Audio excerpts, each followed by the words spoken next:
Committee Room 29. And just welcome everybody who is watching today's Infrastructure Committee meeting. You're very welcome, whether it's at home or in Parliament buildings. So just to update members and those watching at the committee, today will receive evidence from Northern Ireland Water on its requirements for the draft budget 2025-2026. And we will also receive oral evidence on licensing regulations for the wedding vehicles from the Northern Ireland Wedding Vehicle Association. Just to make those in attendance now or going forward aware that anyone in the public gallery can use mobile phone devices throughout with Wi-Fi connections, and all mobile phones should be muted. 3G, 4G and 5G should not be used, and no recordings or photographs are to be taken. If members are content, we'll proceed through the agenda. Are there any apologies today?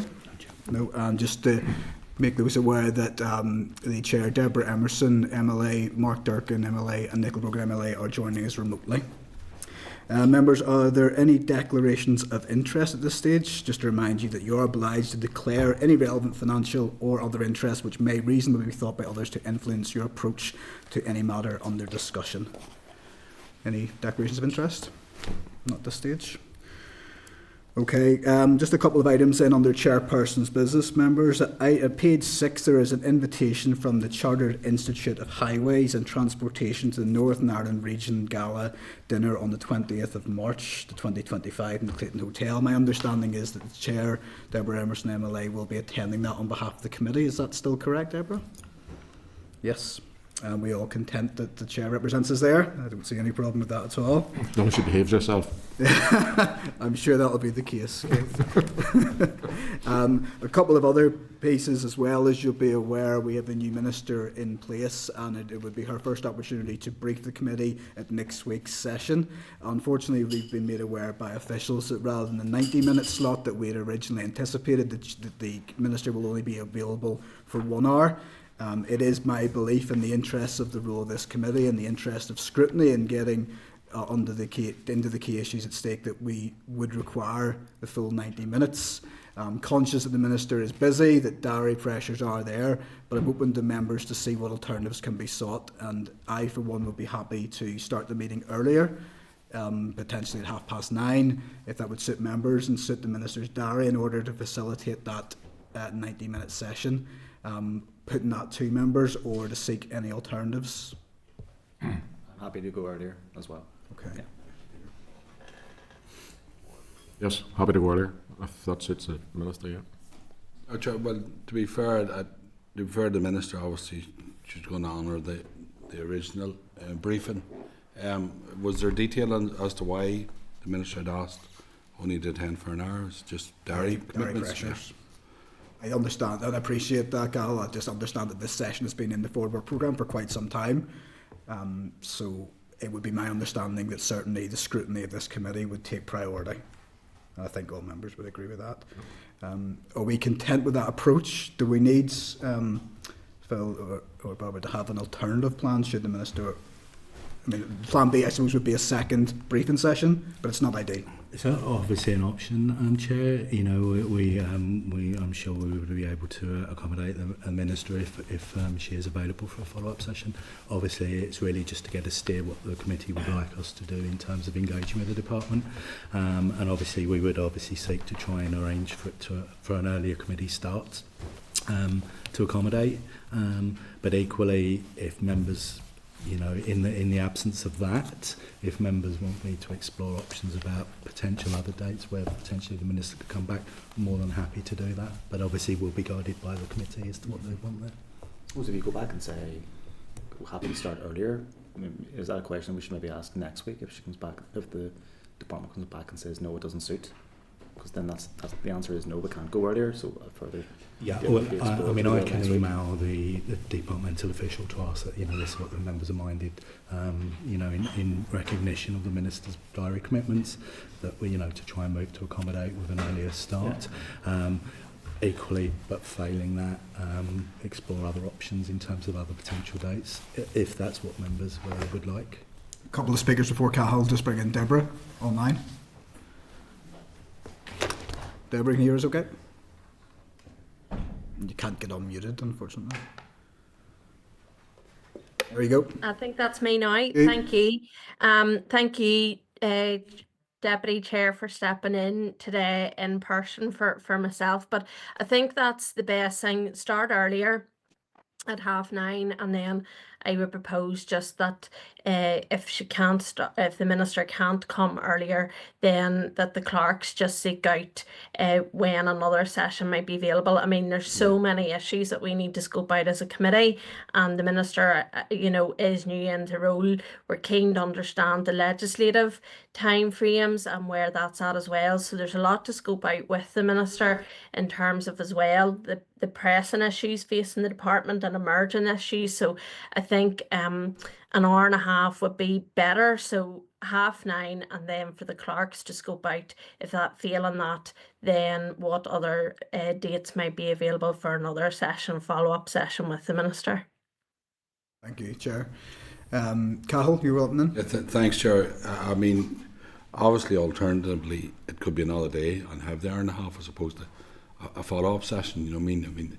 You may not get two. So, I mean, it's in the diary for next week, obviously. So, It is, I mean, it might be fully committed to, but in the absence of not saying, we can either ask for a follow-up session or you can ask for another day where you'll have the full hour and a half. You know what I mean? So, it's whatever it comes. Put those proposals. A couple of points there, and that's absolutely an option. Next week, that is the main session in our agenda, which would mean we would have very little on the agenda next week if we were to sort of go down that route.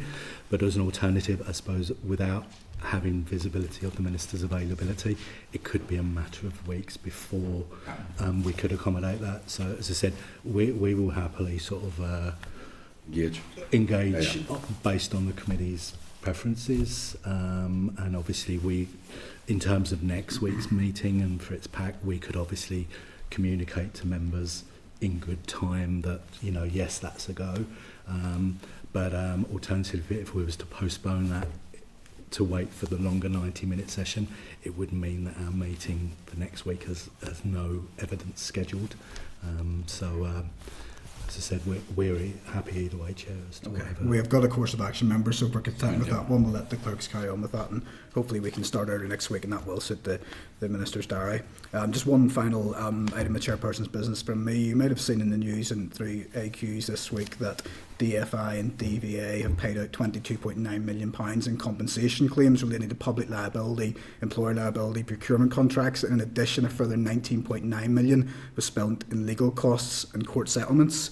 We're well aware of the financial pressures on the department, and we know, again, that every pound is a prisoner, and I particularly find this amount of money in compensation and payouts particularly concerning. If it was the will of the committee, I would be keen to get a response from the department on this issue, just to see what they're doing to try and mitigate the costs of legal action and claims, protect the public purse as well. Are members happy that we try and seek that in response to these questions?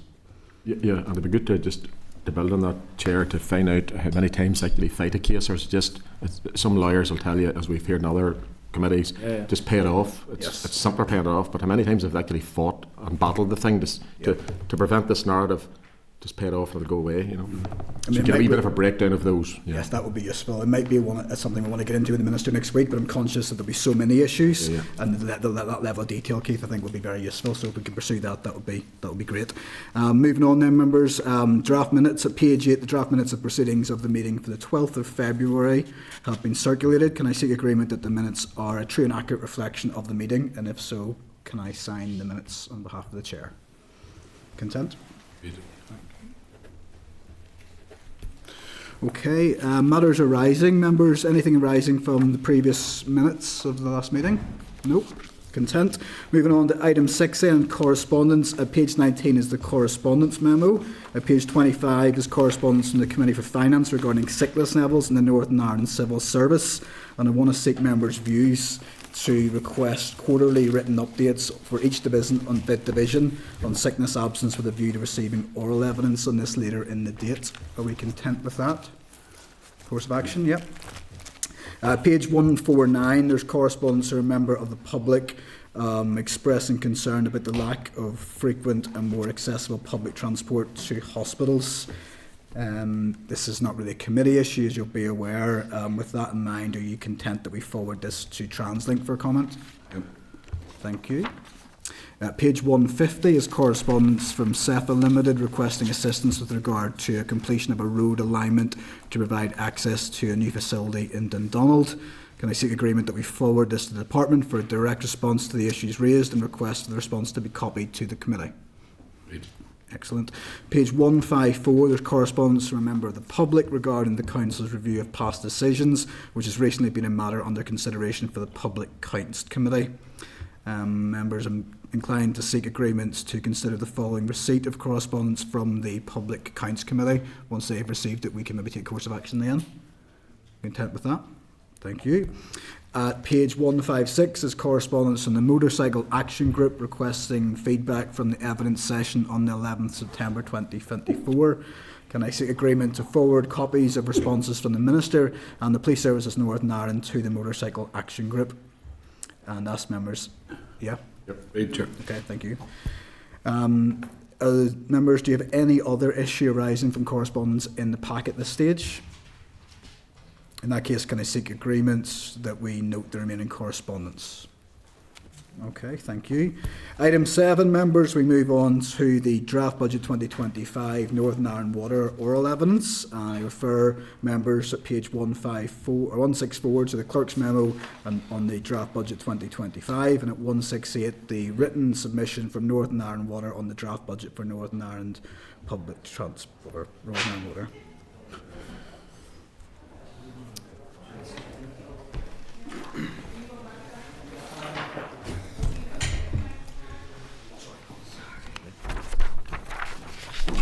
So folks, you're very welcome to the committee. Can I officially welcome Dr. Sarah Benning, Ronan Larkin and Anthony Lynn to the committee today on behalf of Northern Ireland Water. It's good to see you again. It doesn't feel like too long ago since we were out visiting you on sites. Yeah, good to have you back in front of us, obviously discussing the budget for next year. We will do our usual if it suits you. I know you've submitted a written presentation in advance and the members have been circulated with that. If you want to go through that briefly, 5 or 6 minutes, and then we will open up to members' questions. Excellent, thank you very much. So Ronan is our Director of Finance, Regulation and Commercial, and as you said, Deputy Chair, you've asked for an update in relation to the 25-26 budget. So in terms just of process, just to set the scene for committee, NI Water prepares an outline operating plan and budget which reflects our own estimation of the operating costs and the capital costs that are required to provide clean, safe drinking water and for the effective treatment of wastewater right across Northern Ireland. So we submit this to the department, and then ideally we would have a budget which covered all those necessary costs agreed before the start of the financial year in April. So we're at the stage where we have, at the end of this month, we will submit the operating plan and budget. So we're not talking about a budget. What we're talking about is our estimation of the necessary, what we believe to be the necessary costs, both capital and operating costs. So if you move on to the next slide, Anthony, what we are going to, where are you going now? Back. If you go back another one, is there another one back?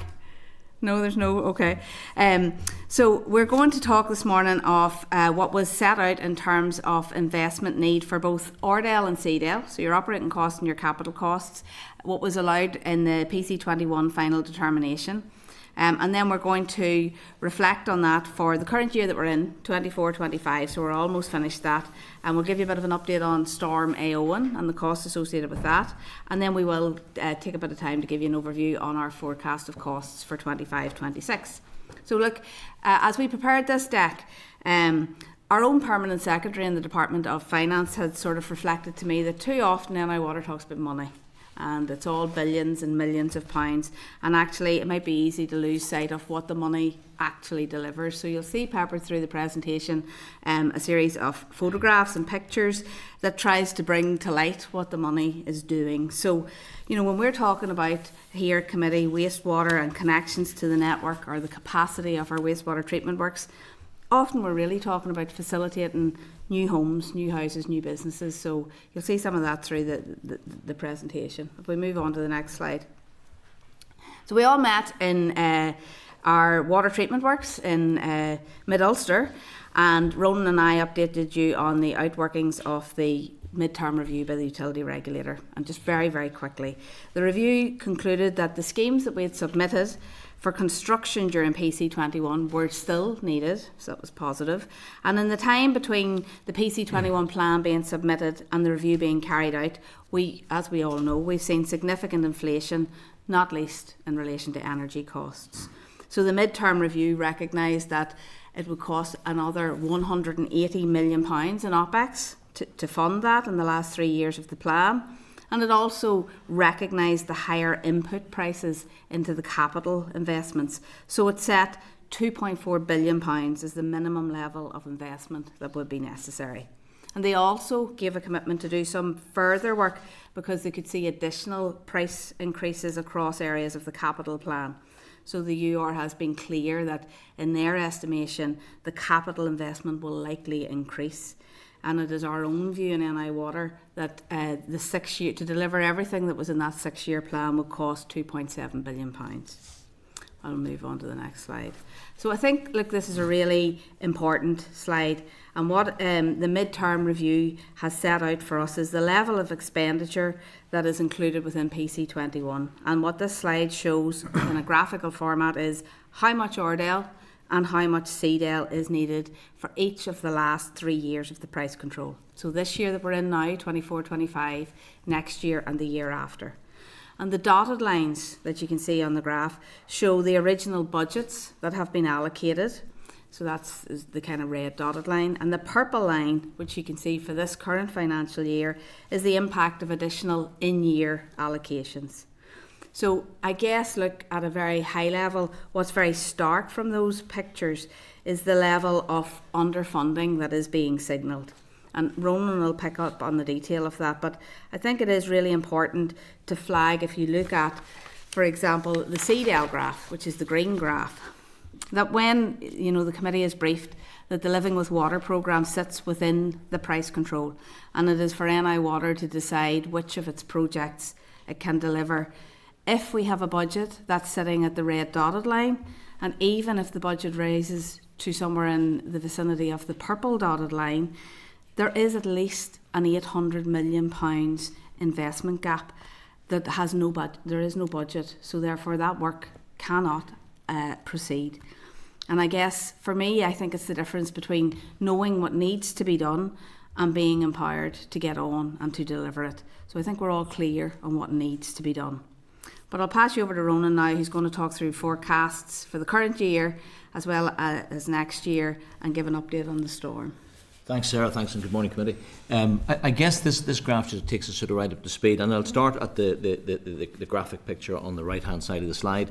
So, originally, when we put the budget together for the 24-25 year, and we looked at all the indices and what was happening with energy prices and where they were sitting back then, we needed about £179 million Ordale to make this piece work in 24-25.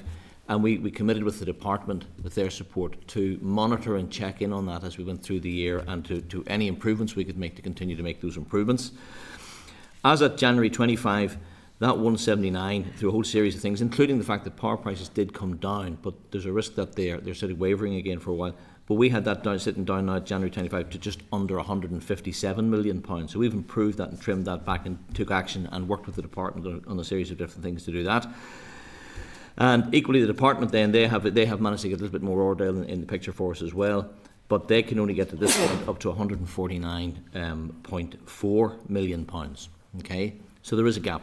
There is a gap there, and that gap, that reduction, we've reduced by 22. The department has worked with us to try and improve and get some more funding through the piece for us as well. I guess the difficulty now is that we have to recognise there is a gap, and we don't currently have the final way to close that gap on the spending. So the gap has been narrowed and improved, but that gap exists still today, and we continue to work on ways of whether we can or cannot close that gap out between now and the end of March.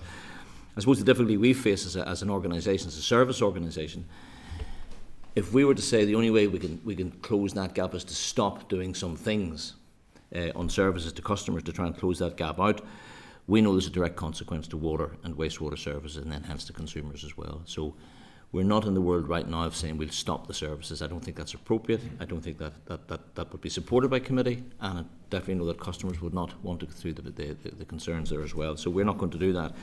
I guess the good news as well is over the years, and we continue to strive towards this, Northern Ireland has now pretty much an efficient water company. So water service was taken forward into Northern Ireland Water in 2007. We were regulated and targeted and driven for improvements, and we were measured and monitored.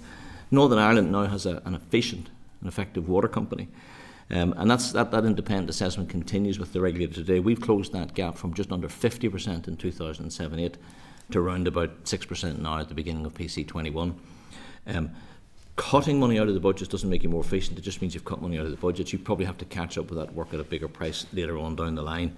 So that £7 million gap, we continue to look at that and examine that. We could not guarantee its closure at this point. And of course then that leads us on to Storm Éowyn as well, because we incurred some costs with Éowyn. So again, you can see from the graph there, I don't need to describe Éowyn to any of you. I'm sure you're very aware of it through your own constituency work. We experienced major reaches during that, but our teams worked very well to keep customers pretty much on service throughout the whole piece. We lost some customers for a period. We had them back on relatively quickly. Éowyn was our second major kind of weather event since during January 25, and our indicative view on the cost that we will have incurred for Éowyn across capital and operating cost is about £5 million at this stage approximately. So there's an additional £5 million to be covered somewhere through whether we get additional allocation from Stormont and so on in that piece.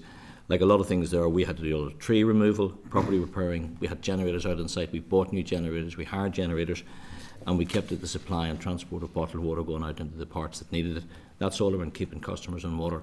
And of course our staff, we had them in all the way through the incident, round the clock on this as well. So our staff, I have to say, we should give a shout out to them this morning. They worked incredibly well to keep things moving across the piece. So that Storm Éowyn at £5 million is in addition to the gap that we've already identified. On Seadale side itself again, there was some available funding. Again, the department made funding available for us. That was probably lower than the planned view. There's limited investment to facilitate new connections growth, and this is one of the key things we know that the committee wants to ask us about and talk about, and we know that's a big issue for Northern Ireland. The wider regulatory programme, with the current budget allocations that Sarah was pointing out before, that worst case scenario that's provided by the department, the 321, is their reasonable worst case scenario, they say, that will not cut the mustard to deliver the programme required for Northern Ireland and the programme set out and determined by the utility regulator. It isn't sufficient to do that, and Sarah's described that gap.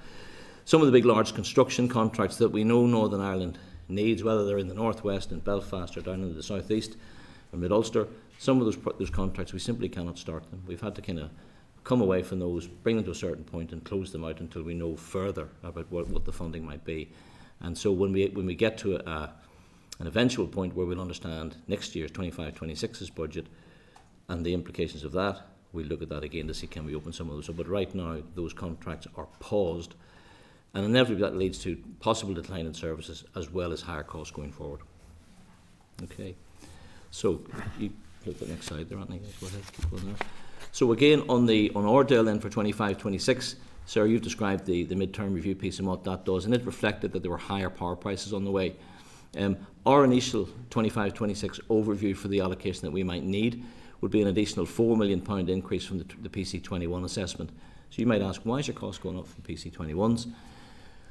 Quite simply, the increase in employers' national insurance contributions that organisations will have to pay was not in the PC21 mid-term review because it wasn't announced then by the UK Treasury.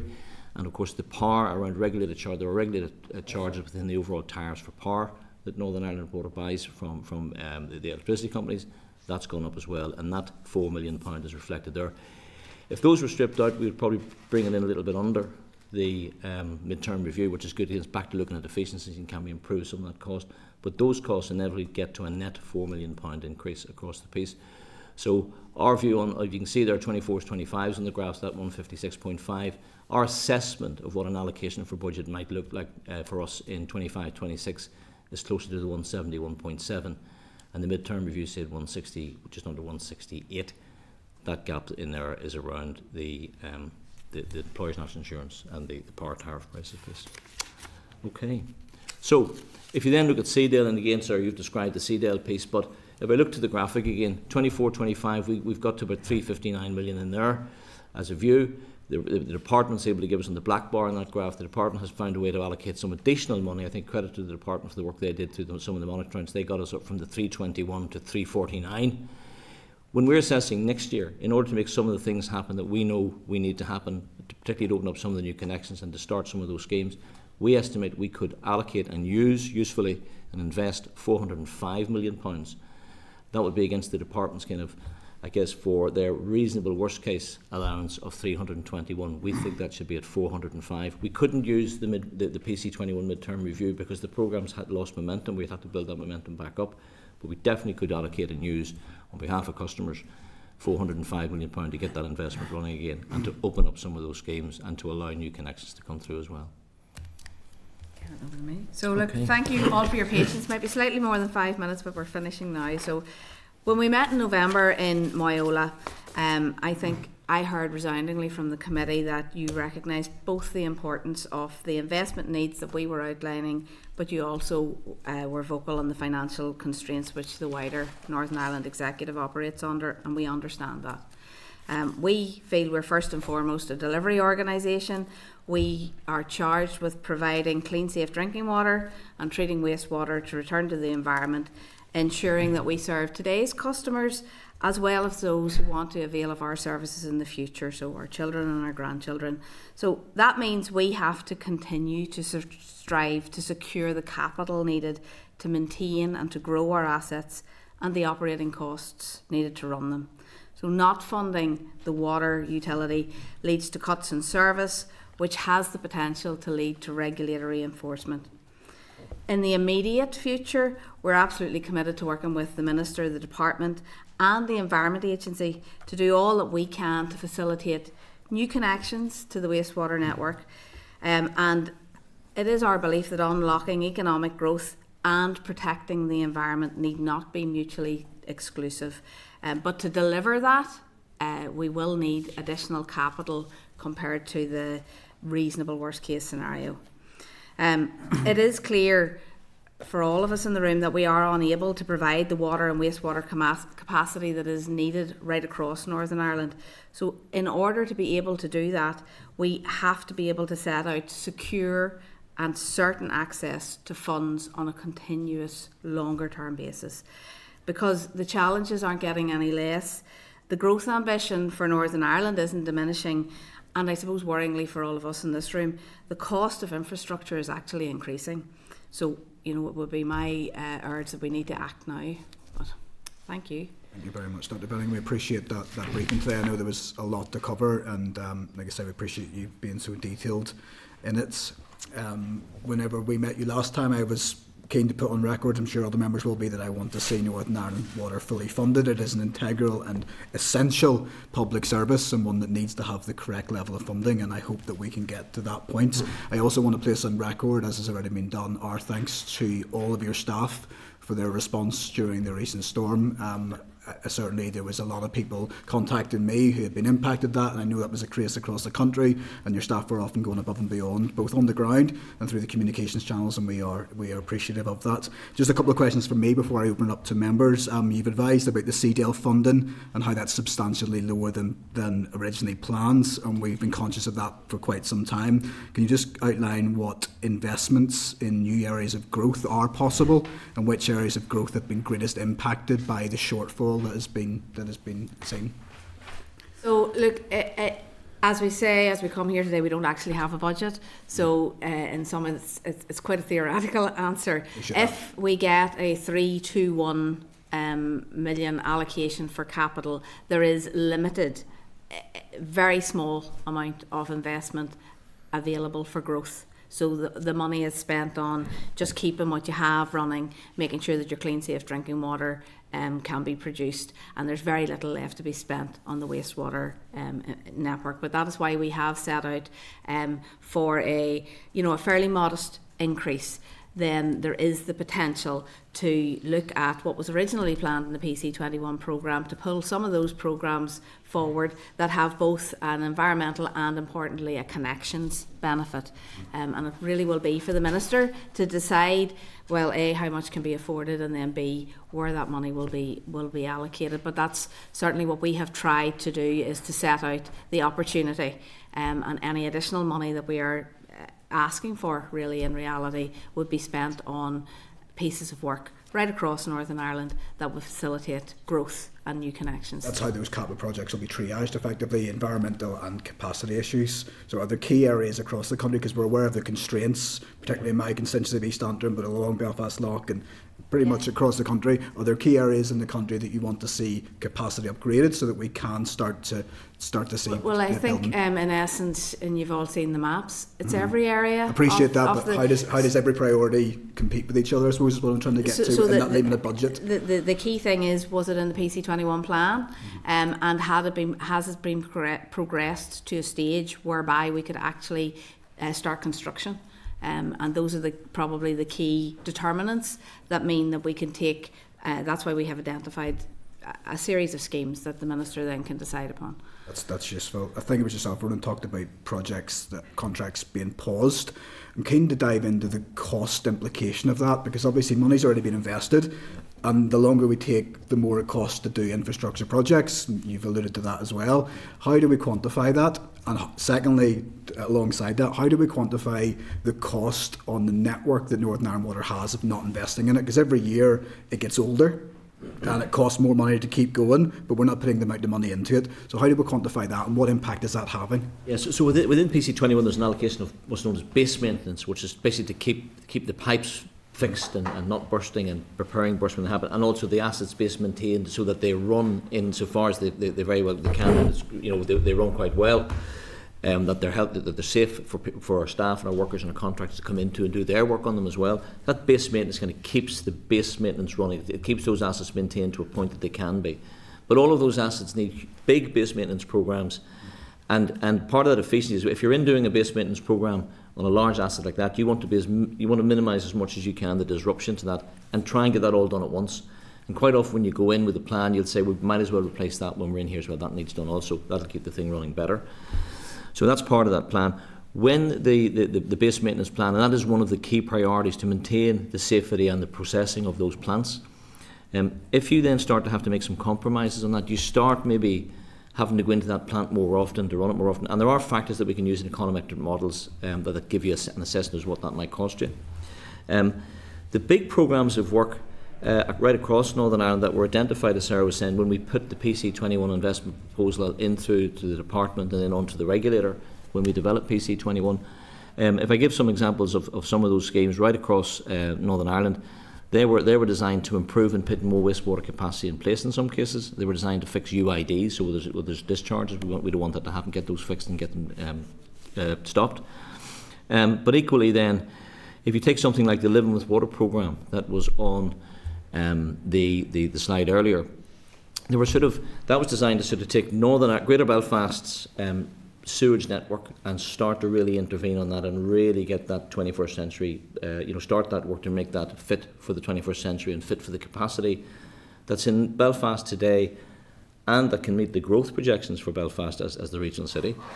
So some of the big plants right around Belfast Lough, from Kinnegar on the south shore through to Duncrew Street at the docks, all the way through to Whitehouse and Greencastle and Carrickfergus, those projects now have largely been paused.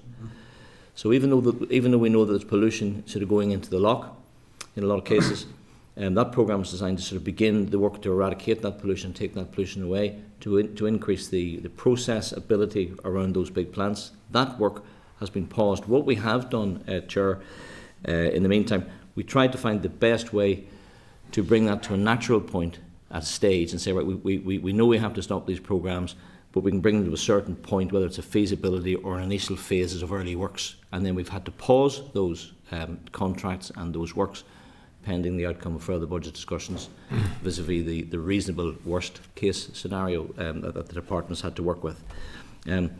What that means is, I guess at that point, it is likely that when we go back to do that work in the future, those projects are likely to cost more money. There is a possibility that contractors applying for those contracts through tendering processes, they will seek to factor in the risk of, you started the project, then you stopped it. That costs them money as a project. Some of that money will have to come back to us to pay. We have to pay the cost of kind of closing up and finishing out a site to a certain point and making that site safe. And then if you have to open that site again, there's a cost to do that as well. So all of that's in the mix.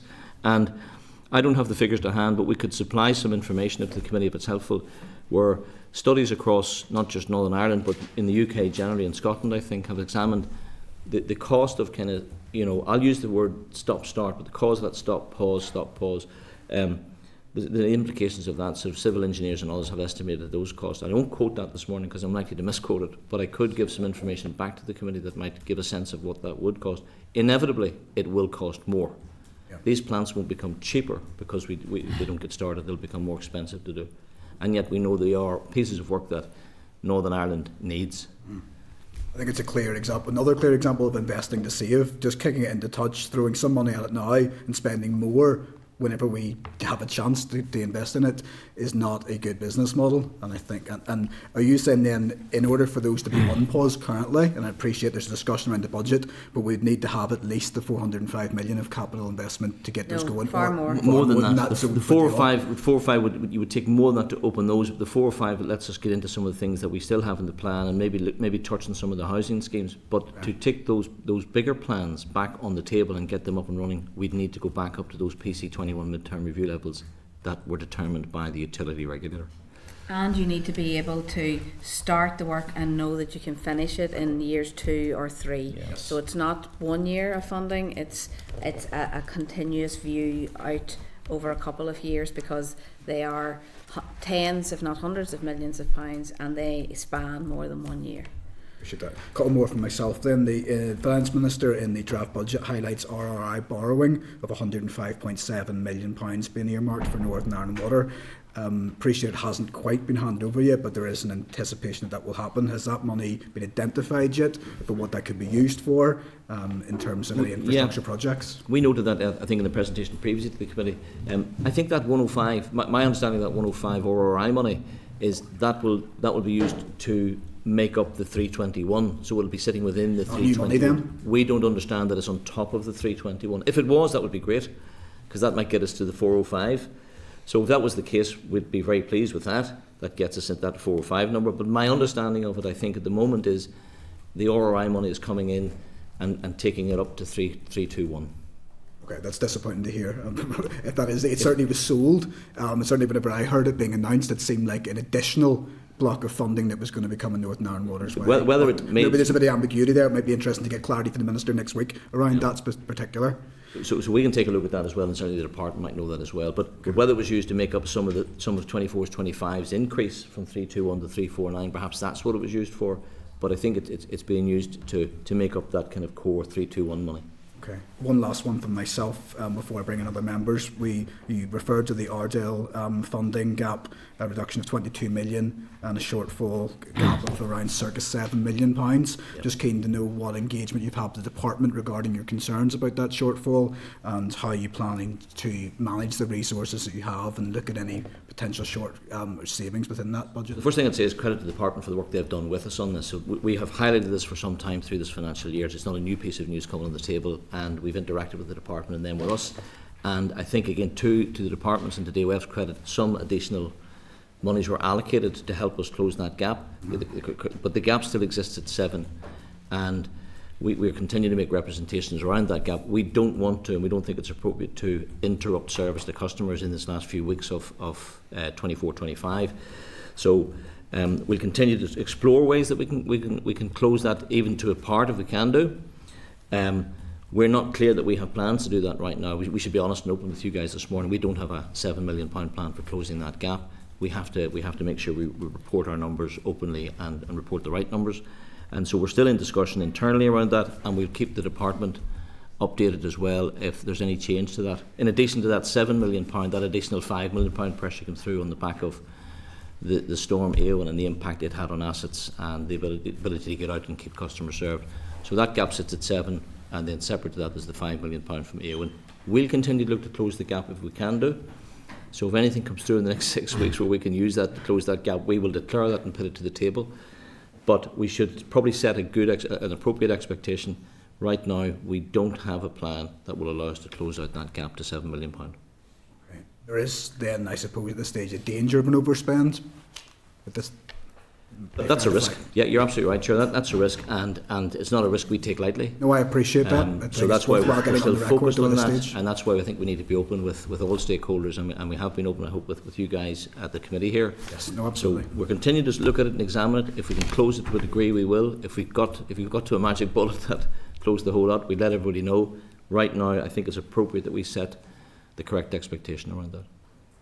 I might come back later on in the meeting, but I'll open it up to members first of all. Thank you. Bring in Deborah Erskine, Chair, remotely.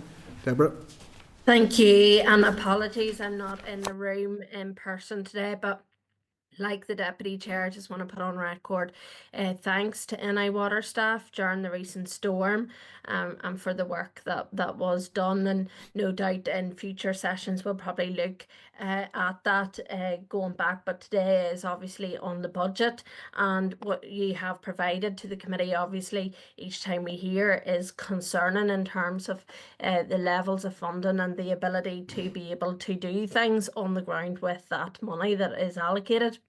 I want to pick up on a few points that was just mentioned during the course of the presentation.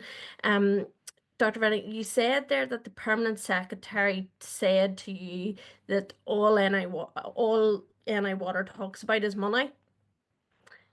What's your starkly as that? I don't think as starkly as that, but I think he was just trying to be helpful insofar as sometimes people can get lost in the sheer quantum of the numbers and to help to bring it to life. And that's what some of the pictures through the presentation where you might have seen, I think it was Warren Point treatment work. So, I mean, they are huge capital schemes that we deliver. Too often people don't see it, and I think the PermSec was just trying to encourage me to bring the thing to life, and that's what I was trying to do for the committee. And I think it's important we do that. I think, when we get budget reallocation, we use it and we get assets built. So right across Northern Ireland, there's really good examples of those assets. The one on the slide was the Warren Point Wastewater Treatment Works, which was into Carniford Lough. And that was a joint Interreg scheme. So it's about making sure that we portray. I think he was urging us to say, let people know what you do with the money, so if they can see that, they know what the money's being used for, as opposed to just focusing in on the numbers all the time. So the money's put to good use when we get the allocations. Deborah. Okay, thank you. And then I have a couple of questions. You also said about the direct consequences of stopping up services, and I would agree with you. There's obviously a health aspect to this, environmental health aspect as well. So it's important that we keep services running, and clean drinking water is a priority. Is there any circumstances where you think you might reach the stage where you have to consider stopping up services as a result of the budget allocations that you're given? I think it is that kind of stark choice around if there is a gap to be closed, and the only elements against which costs can readily be reduced are your power costs, for example. And if you are to reduce your power costs, you have to switch something off, and that impacts on services. So it is that discussion. But really, it's a discussion. It's a choice almost for the minister. But the minister has been very clear with us that they want to see services preserved, as do we. So we would like to think that wouldn't be something that is countenanced, because I think we've seen through the storm just what an essential service it is for people, for citizens. So I don't think that is an option. Okay, and then in terms of the October monitoring round, you received 19.5 million to connect 2,300 homes. Is that going to be fully delivered? Do you see slippage in that amount, and do you recognise those figures as being correct?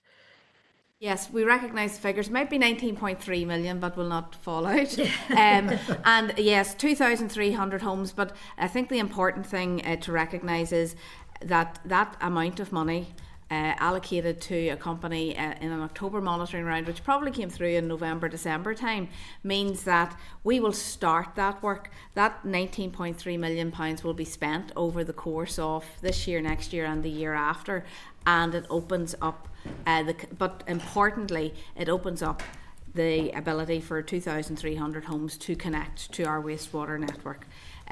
So I think it's we were very grateful for the allocation, and what we've done is we have worked on our own capital programme to ensure that the spends that are happening next year and the year after can be accommodated within a 3-2-1 envelope, which was what the department asked us to plan for. So what we did is we brought forward base maintenance work into this year to create the space in the following years to allow that construction to naturally happen and efficiently happen, because you know yourself, you have to mobilise people, you have to get them on site, and then they have to begin their construction work. So it's being managed, and we're very pleased to have received that money and to be able to do that work.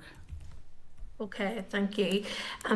Going back to the NI Water's annual report, I noted that within it, you'd said we are about to approach the point where we are unable to recover delivery of PC21. That's been highlighted today.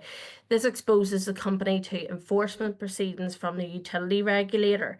In the last session with the utility regulator, we had heard about enforcement action that is taking place in relation to NI Water, and I just wanted to unpack what that means for your budget and your ability to deliver the services.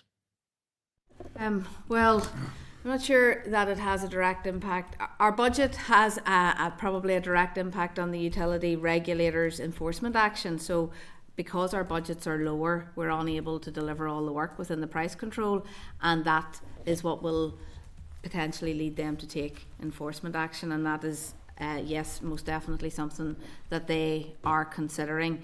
And I think it is fair to say now we have passed the point that we cannot deliver what was in PC21. We have now passed that point, and PC21 won't be delivered.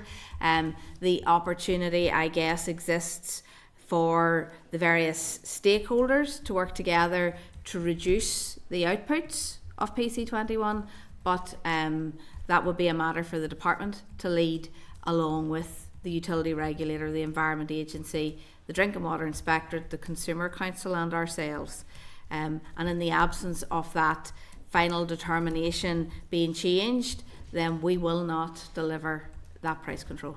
So we'll deliver elements of it. Yes. But we could not now at this point deliver all of the price control. It was a 6-year price control. We're now in heading into year 4, and we couldn't deliver all of the outcomes and outputs that were set out for the 6-year window.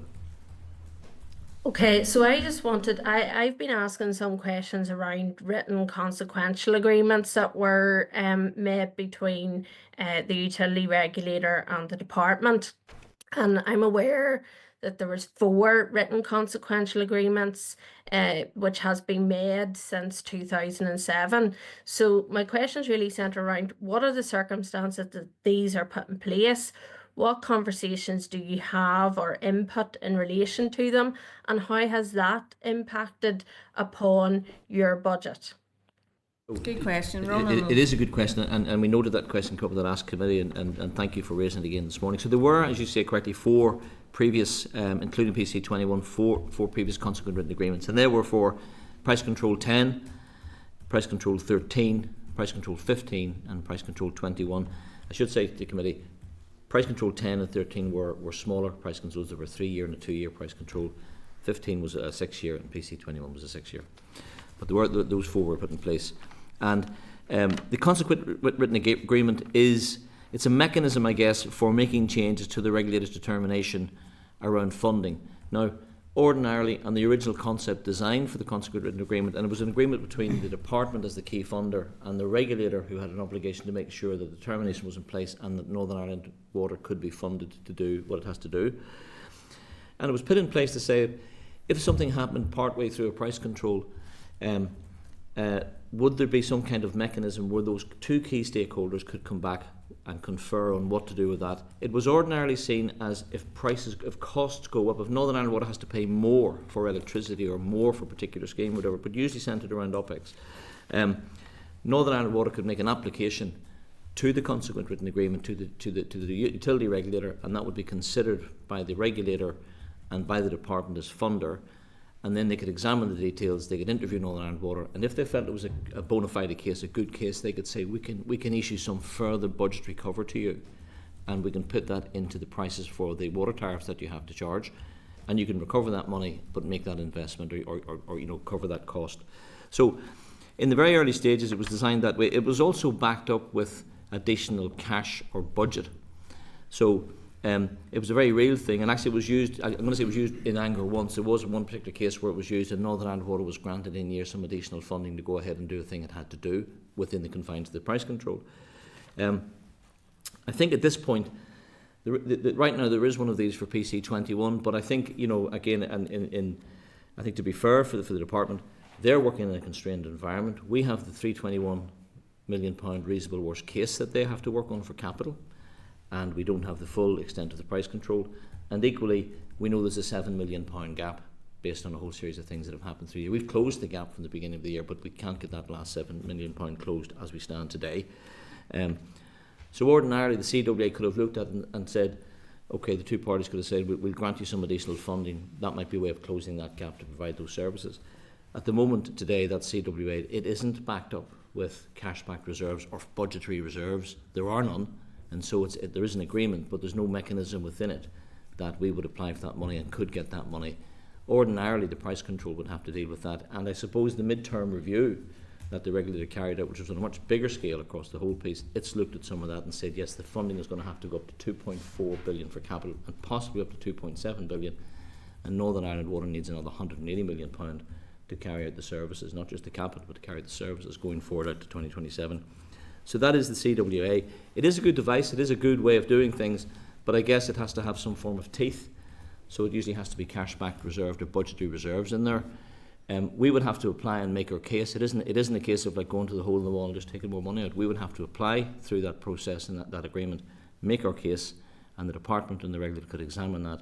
And if they feel it's a bona fide positive case, a good case, they could grant something additionally. So that's, I think, Chair, an overview, a very, very potted history overview of the CWA. So a good concept and a good device put in place in Northern Ireland. Used quite well in Angor once to get over a particular situation, I think back in 2013 or 14 or whatever. But right now today, there is an additional budgetary reserves within it, and we know we're looking at the 349 million this year, not the higher number. And next year, we would like to see 405 million allocated if we can get that.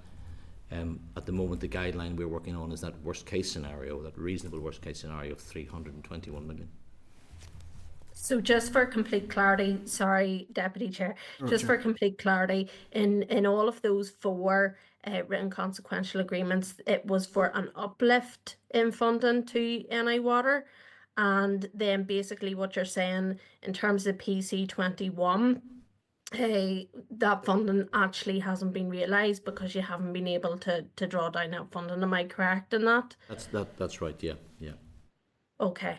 And then just lastly, Sorpe, are you concerned that it has been said by ministers in the chamber about looking at the Sorpe arrangements, and obviously that will have an impact on your budget as well, if there's going to be fines or enforcement to NI Water. How concerned are you about that projected looking into the future? Because it did say in your presentation that there are challenges in terms of enforcement and reporting. Yes, and I guess we are concerned to work very closely with the Environment Agency to understand what they would like to do. I guess it's very much our ambition to be able to meet all our environmental standards, and we very much would recognise that Northern Ireland shouldn't need a SORPE arrangement. And the way to not have a SORPE arrangement is to have a transition plan whereby the wastewater assets are brought up to the standard that they have the capability to deliver to what is asked of them environmentally. And I guess we all know right now that they don't have that. So what we're wanting to do is to work with the Environment Agency to understand their timeline, and then I believe that the Environment Agency and the department and ourselves will need to work together to say, well, what is that transition plan to get to a stage where simply removing a SORPE won't make the assets fit for purpose. We have to invest in the assets and increase their capability so that they are fit for purpose, and I guess that would be our commitment. And I certainly would have a concern that enforcement and prosecution alone will not increase the performance of the assets. So working together to say how can, and this is where the longer term funding comes in. I think that if the Environment Agency had the comfort that there was a plan to bring the assets up to standard and that we could all be held to account. So from my perspective, I have to be held to account for delivering against that plan. It does cost money, and I think that's what we collectively have to get after, identifying that improvement plan. Okay, thank you. Thanks, Deborah. Moving on to Peter. Thank you, Deputy Chair, and thank you everyone for coming in today. So my first question would be, I brought an adjournment debate off the back of correspondence that was sent to my constituents in Sydenham in East Belfast about the pausing of the Living with Water Belfast works. Now during that debate, the Minister responded to me and said that Northern Ireland Water had been fully funded for the first 3 years of the price control period and that it had been allocated nearly £500 million for this financial year. Do you agree with these figures, and how much of that do you think could potentially have been capital that she was referring to? So we very much agree with the figures, and that is correct. The fully funded for the first 3 years of the price control, members might remember, there's a significant ramp up in the last 3 years of the price control whereby the construction work would start. So we were fully funded in the first 3 years, but it's the latter years that the bulk of the money probably was needed and would have been invested in construction projects. And then to your question around the £500 million funding for the current year and how much of that is capital, so 349 million in the current year is capital out of the £500 million. And I guess the thing to remember is 349 million is capital in the current year against what was in the PC21 as about 550. So you had a £200 million shortfall in the current year in the capital. So that's back to the talk and telephone numbers. £500 million is a huge amount of money. I absolutely accept that. A water company is a hugely asset intensive business, and it requires significant amount of capital to run it simply. So whilst I fully recognise the £500 million figure, it was a significant shortfall on what was in our gap to what was in the PC21 determination for the current financial year. And it's important, I think, to break the £500 million down into the two components you've done, Sarah. The 349 for capital and the 149 Ordell for everyday running costs, for running the service, for making the service work every day. And that's the piece where we have the continued gap, that £7 million. When you break the when you take the capital piece down from £500 million to 349, that's when you start to say which schemes do we have to dispense with, because we don't have certainty of funding going forward, and that takes you back to not being able to really begin in earnest some of those larger schemes, particularly, as well as then looking to prioritise clean, safe drinking water, and then base maintenance, and then you're looking into the other pieces as well after that. So the £500 million is a real number, but it has two components. It has running cost number is Ordell, and it's CDL capital, and when you put them together, that comes up to just approximately £500 million. And we know that the department and the minister and others, they went out and sought more funding and secured the 19 million we talked about earlier. That was secured, that was got, that's always welcome, but it doesn't get you off the blocks to deliver that programme and really get that programme going and put the contracts in place with civil engineering partners and others to make sure that contract over its multi-year life is going to deliver the new schemes. Yeah. You've touched upon it already about the remark that the Permanent Secretary made. I mean, I loosely made this comment as well during that adjournment debate, and it's conversations that I've had with Naomi multiple times as an engineer who gets this stuff. It's not the kind of thing, annual budgets aren't really great for those capital heavy resource intensive projects to be delivered to actually facilitate water management, water treatment. You've said previously that a recent Northern Ireland Water report said that you were held hostage by the funding arrangements. I think you've loosely alluded to that already, Sarah, in terms of your comments on funding on a longer term basis. How do we actually square this circle? Because the graphs that I saw were quite stark in terms of what's needed to actually deliver this. You mentioned, Ronan, efficiencies in terms of water management. Where do you start cutting? And I said on the back of the recent Spotlight programme that had human waste 200 metres down the road from my mum's house. Maybe direct the Permanent Secretary to that. That's the reality here of what we're dealing with. So how do we start trying to square this circle? Because either you start to reduce water quality, either you start to turn off wastewater treatment sites, and then bad smells start to appear. Where do we actually try to make a change to benefit Northern Ireland Water to deliver that world-class water that we all require? I think if Northern Ireland Water was, you know, a very inefficient water company, you should hold us to account. You know, we should be held to account, right? And when we started our journey as Northern Ireland Water, there was a big efficiency gap, particularly in operating costs between the English and Welsh companies. We can talk about them another time as to where we think they are today. But there was a big operating cost gap, about 50% efficiency gap. And through the work, I think, of credit to all the stakeholders, including ourselves and our own staff and our workforce, we've closed that gap down to about 6%, 5 or 6% now, as determined by the regulator when they looked at it for PC21. So I think that good news story is that Northern Ireland has pretty much got now an efficient water and wastewater company. I think the key thing now is to keep it efficient and not let it regress because of a lack of available funding for everyone. I mean, we know that the budgets generally are constrained. We know the department get an allocation, and then they've got to make that allocation work across all their responsibility sets. So I don't know whether is there some way that, you know, the capital and the DALE funding can be ring fenced in some way, shape or form for this. It's an essential service that we all of us use every day right across Northern Ireland. So is there some way of saying when the block grant comes in, how do we allocate an appropriate amount to water and wastewater capital schemes and running costs, and make sure the regulator holds Northern Ireland Water to account to be efficient and to continue to be further efficient in the delivery? That might be one way to do it, because you could argue in some ways it's maybe unfair to give it to one department, DFI, and say, you make it work within your constrained budget. Maybe it needs to become a whole executive thing that says, right, we have to find a way to ring fence some of this money. We have to put this essential service up front and centre and make sure it's funded. Don't give Northern Ireland Water more money than they need.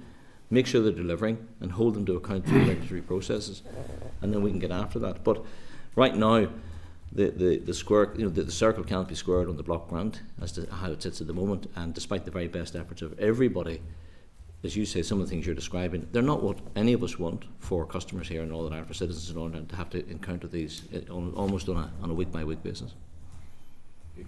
Thanks, Chair. Before I bring in Keith, it's just a point arising from that. I know, Ronan, whenever I discussed the implications of not doing work now and leaving it, that there will be a cost implication in that. Is there any indication at this stage of compensation or payouts to any companies that are affected by the pausing of works who were maybe contractually arranged? There's nothing, as far as you're concerned, Dr. Benning? Nothing we should be concerned about? So our capital team have said, and as Ronan described, that we have taken projects to natural pause points in order to minimise that element of it. So that's good to know. Keith? Okay, thanks for coming along. We're obviously talking about the funding gap, and you've indicated there the developer contribution consultations coming down March. What's your thoughts on developer contribution? I wouldn't probably call it developer contribution, I'd call it consumer contribution. Depends on where you look at that, because the developer isn't going to pay for that, it's going to be fundamentally a consumer. So what's your thoughts on developer contribution? And have you had any conversations with with the department with respect to what that could raise, and any figures or any thought process, and what's that going to do to your issues with your graphs? So look, there hasn't been any substantive discussions. There is a discussion this week between the two teams in advance of the consultation issue, and so I don't have any detail. I think if you look at the size of the gap, that for sure, if you're building between, you know, even between 6 and 15,000 houses per annum, and we know we're not building anywhere near 15,000 houses per annum, the opportunity to raise additional revenue is fairly limited, and it certainly won't close that size of a gap. It may be helpful, I do know for some developers it may be helpful to be able to fund wastewater infrastructure ancillary to their site, but it is in the smaller order, and it is probably something along the lines of it helps in the short term, but it isn't the long term solution. But of course, we think we should do everything in our power and work with the department to make sure that Northern Ireland can continue to grow in this period where we try to fix the longer term solution, because there is very significant sums that need to be invested in the wastewater infrastructure that have been paused. So we have now introduced an almost 3-year sort of hiatus that we have to catch up. And as I look forward to the next price control, I see even more pressures coming our way in relation to our disposal of our wastewater sludge. There's a significant capital scheme will be required for that as well. So these pressures aren't going away. And I guess in relation to the developer contributions, the department have said that they will launch their consultation towards the end of this month. And we will work with them in any shape or any way that we can. I think it will help in some areas, but it won't solve the big gap. So you assisting them in some degree with a model for that? You are the experts with respect to wastewater. Are you helping them to some degree with not framing the questions, but what way that model could look like? We haven't as yet, that the discussions are early stage, I think, with the department and ourselves, but we're able to, and we would be absolutely offer our help to put any insight and input into that model as it's developed, to give them a sense of what the kind of, the relativity of, if they take a decision to raise a sum of money per property or whatever, what impact does that have on closing the capital funding gap particularly? And any thoughts on what that could do to close the funding? Have you any percentage in your head? I think without doing the detailed model, no, but it's probably closer to the margins as opposed to something substantial that will close the gap substantially. Next question, if I may, Chair. The purchase of energy. Obviously you're the biggest user of electricity. How do you purchase that? And if you give me some indication of what your electric cost a year would be, and do you hedge purchase in front, and what of savings do you get by doing that?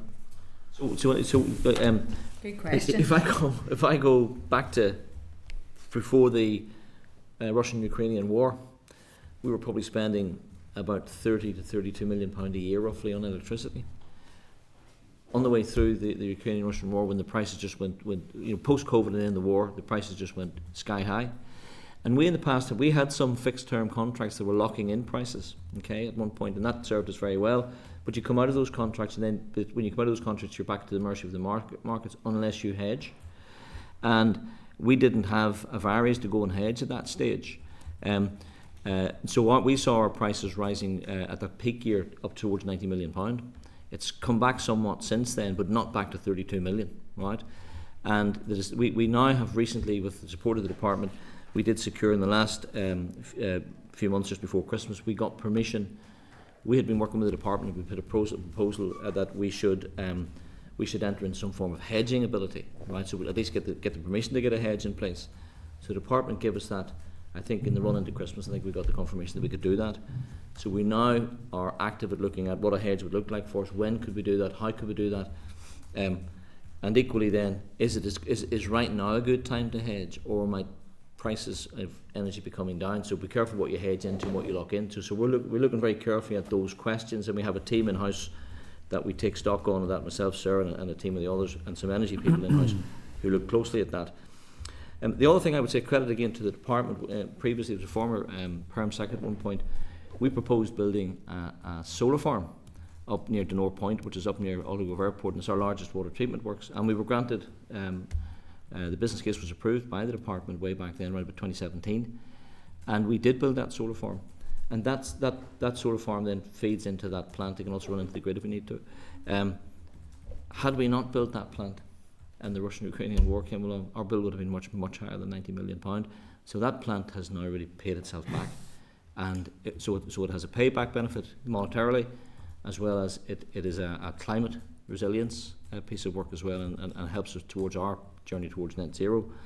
So there are things that we look at. We want to reduce our use of energy, so use less, generate some, and buy better. Those are the three kind of core components of our strategy for energy. Use less, generate some ourselves, and buy better. And we're constantly looking at those three things. And hedging is now we now have the approval to look at hedging. So You weren't, and last point, you weren't fit to hedge before then? we weren't. No, we were we locked in contracts and tariffs at favourable prices, but we couldn't hedge forward. Is that hedging? Is that a period of a year in front, or 3 years, or is that, is there a degree of flexibility how long you can hedge for? We can decide, how long, how much of the load to hedge and for how long and so forth as well. And that's the piece of detailed work, Keith, we're doing right now. It's when you press the button, that's the big But key I think thing. it's very important to say that hedging doesn't always save you money.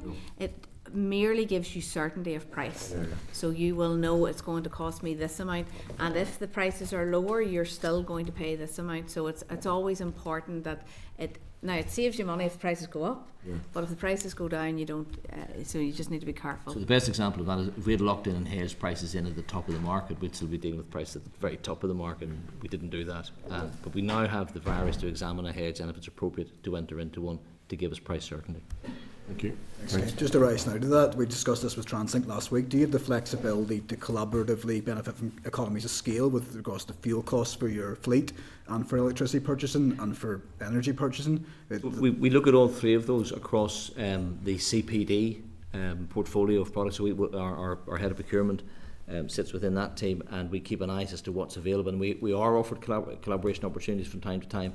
Sometimes there are contracts that aren't suitable to collaborate in, and equally we share what we're doing with CPD, and we go to buy market in the energy as well, energy in the market as well, so they know what we're doing, and we're open about that. So there is that opportunity to do it both ways. And the rise now to Keith's point regarding developer fees, is it the intention of Northern Ireland Water to respond to the public consultation at the department's launching next month, or will that be taken once you've seen it? Well, we'll have to see what the consultation and if there's value in our response. Would be standard practice, so ordinarily, wouldn't it, for an area impacting Northern Ireland Water so significantly that you would? We would do, Yeah. Appreciate that. Okay, Stephen. Okay, thanks, Chair. Thanks, folks, again for your presentation. Just picking up on a couple of points. One of your slides there talks about of immediate concern is that we do not have enough money, Ardale, to keep the business running in 24-25. So I suppose just obviously, that is a concerning line and a big statement to say. So I suppose just how would that look, and how serious is that? Obviously we're very near the end of 24-25, and I presume I think certainly for me as an accounting officer, it is a very serious statement to have made. There is a gap between the budget that we have been allocated and our forecast of outturn costs. So that means that we have to work very closely now with the department in the coming weeks to understand the mechanisms by which we can close that gap. So, one mechanism is additional budget cover. And the other mechanism is where can you take cost out. And as Ronan has described, we have taken significant cost out over the course of the year, but we probably have reached the point where we think there certainly isn't another 7 million that we can identify in terms of cost coming out. So I appreciate the challenges, and they've been well made, and I suppose it's not a new issue. These financial challenges have been on the radar, and you know that more than anybody. And it was interesting just on the developer contributions that really it's not a silver bullet, really. I think it's fair to say from yourself. So I suppose with that in mind, what other solutions or innovative solutions can be looked at, even taking good practice or otherwise from across the world. Ultimately, we do that. And anywhere that we can innovate, we will do so, and especially in relation to our wastewater network, we are doing lots. We're working with the Small Business Research Initiative funding and start-up companies to look at what sensors we can put in our sewers, what that tells us about the water that's in our sewers, whether we're getting ingress from storm water, that if we could get out of our sewers we create more capacity. And we'll do all that, and we'll do that kind of routinely. But if you think about the size and the scale of the investment that is required, that will help in smaller, maybe discrete areas, but it certainly won't negate the need for a new treatment works in Belfast, an upgrade to the Kinniger works, or work further, afield, whether that be in Newry or other parts of the country. So we do innovate, and I think we do. Our engineers are really good, and they're doing as much as they can. But I can't make that gap go away of the investment that is required in those assets. And I think every executive department in here, is on a similar page that are crying out for, hundreds of millions of more money coming in. So I suppose we do have to look beyond the finance where we can, you know, looking at all options. I appreciate you are doing that, certainly. We agree it is important to do it. You're absolutely right. We have to find different ways, even if it's just to hold it for a little bit. But the broader picture is the investment. Northern Ireland needs that broader investment across particularly the wastewater network, but also the water network, to make sure we can continue to provide that service into the future as well as today. No, just final point, and you've touched upon it a number of times. Just we've seen the recent media coverage around Belfast Lough and, you know, the environment issues and so on. And you mentioned Kinnegor, which, as you know, is in my own constituency. And around 10 years ago, there was quite a bit of work project completed to improve that and upgrade that. You're aware of the odour issues historically and so on. So I suppose just tying that in with the Living with Water programme, where are we with that? If and hopefully when money becomes available, you know, which part of the Living with Water would be prioritised? Which I suppose is in greatest need? Is it the Kinnegor end, or is it maybe on round the lock, or is it all of it? It needs to be done, and it'll be a case of a lot of we have taken. Probably the Belfast scheme is likely the most advanced because it has been taken to its outline business case, so it is very clear, it's been designed, we know what we need to do, and we have an outline business case from that. The Kinnegor work, at the point in which it has been paused, I'll have to come back to you whether it has got to outline business case, but certainly we had teams mobilised, and we had the team that would have done the work actually in there running the works, but we're in the process of taking that works back from them so that we'll run it ourselves, because we don't have a line of sight of being able to get in there to do the upgrades that are necessary. So across those works around Belfast Lough, we will from our capital do the base maintenance, so do the things that are needed to make sure that it doesn't fall over, but we won't be able to do improvements. That preparatory work that you've done, the good work, well, that, you know, that can be used in the future. Yes. As such, Yes. it will not be Yes. wasted as such in terms of the work that you have invested in it. Yeah. Okay. Thanks, folks. Thanks, Deputy. Andrew? Thank you, Chair, and thank you for the presentation. And again, just to echo some colleagues here have said, just to thank your staff, and it's actually not just on Storm Eowyn. Your staff have been very helpful. Certainly, there's a Newcastle issue that one of your area managers have been very good and helpful and proactive. So I do want to pass that on because it is important. Sort of moving on to the task at hand, this presentation and sort of the evidence given sort of to me painted a picture of both being hamstrung with a hand tied behind your back and sort of dealing with these issues. And I suppose really the big, you know, there's just this growing disconnect between the projects needed and the funding received. But I suppose just, you know, what can the department do to rectify this? You know, you've touched on some sort of the wider issues. You've touched on the ring fenced. But I mean, you know, what wider structural changes, if you will, or is that something that you're considering, or can you expand upon? I guess it's probably not for us to consider. At the end of the day, we're set up to be the delivery arm, and it does feel that a wider discussion is probably required to say how can the funding be that is strictly necessary be found and be made available. But I do think that is a wider discussion, and from our perspective, we are happy to feed into it in any shape or fashion, and have always said that we would make ourselves available in that regard. But I think it's quite clear it's probably a very good question for next week. Just touching on what Mrs. Erskine said there regarding the services being stopped as on account of the Ardell.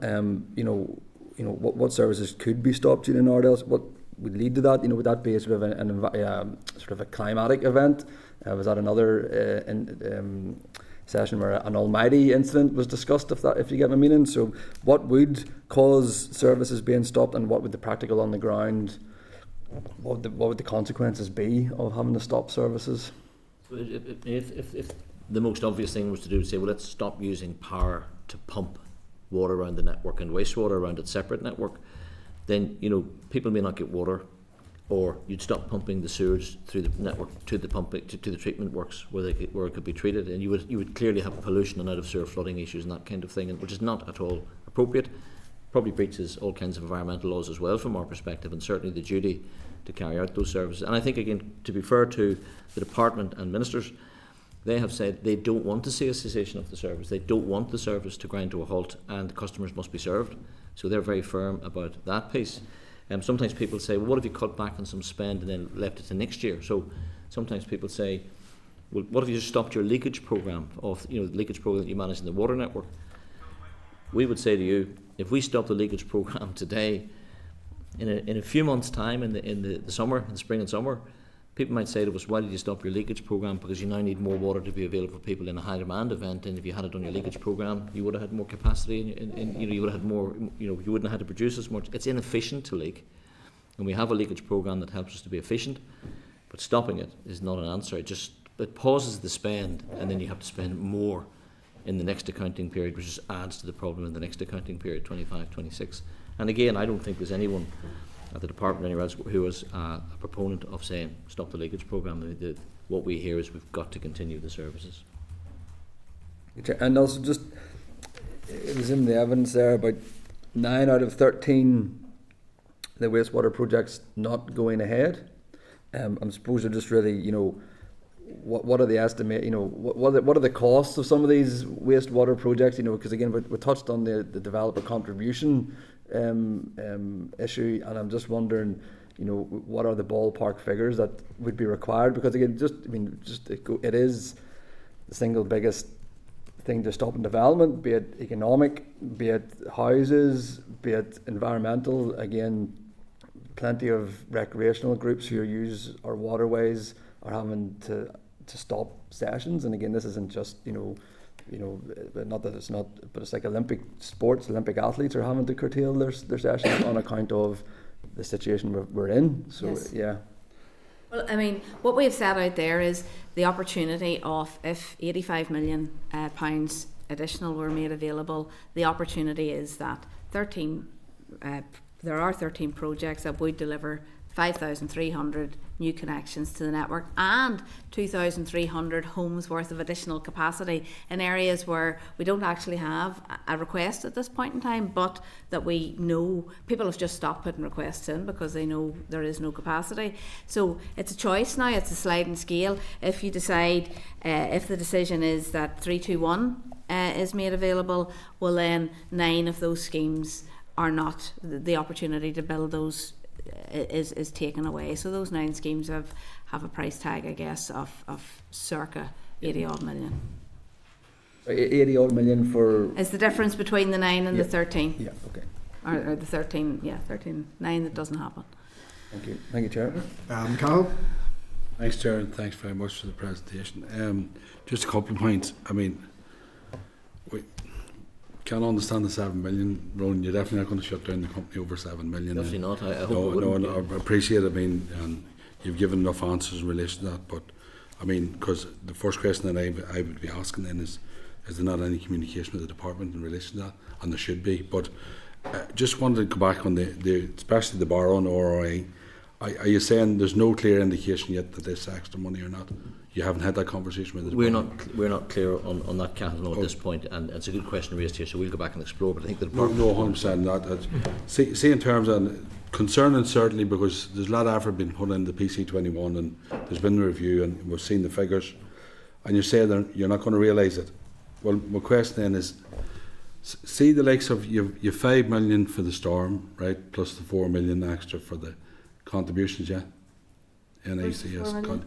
This year, the money's next 25-26, yeah. Yeah, 25. Yeah. So that's extra monies to get, right? So National Insurance Contribution. yeah, Right. National Insurance Contribution. Yeah. My question is, see in terms of now, and appreciate the storm this year was unusual, but what was the mitigations against that to protect the assets? You know what I mean? In a normal circumstance, does that mean that you were talking about consequential agreements there and go back, the likes of the hedging? Is it the case in those situations where you would have to go back to the utility regulator to try and get that built in again, so that the likes of any storm damage in the future, because clearly it's not built within the programme, you know what I mean? If that. So the first thing we have to do is the cost of the storm. There's a cost of running the programme in the middle of the storm. So we had shifts in all through the weekends, day and night. Yeah. And to make sure the assets were working, we had to work to get the power back on alongside NIE, who did, frankly, as far as we can see, they did a great job in getting some of those big plants back on so customers wouldn't go out. And then we had tankering operations to make sure service reservoirs were in water, as well as being able to talk to customers and deal with their queries and questions, and getting bottled water out to customers as well. So those are all kind of running costs. Alongside that, we estimate we probably incurred £1.5 to £2 million of capital type cost. Some of that will be for damage, removal of trees, all that kind of stuff, fixing things that trees fell on across our broad network. And that's to say, how do you mitigate protecting your assets in that way? So there has to be something built in to do that. So the best way to mitigate assets, and I think it's a great question, Cathal, it's around basically, how do you make sure that your asset base is resilient to what effectively is climate change? So when you see this, the change in weather patterns and so on, and we're getting more frequent storms. People used to talk about 1 in 50 and 1 in 100 year storms. We're getting them a bit more frequently than we used to do.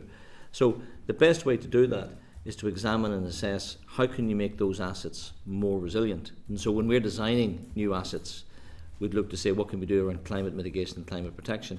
And some of that will cost more investment money.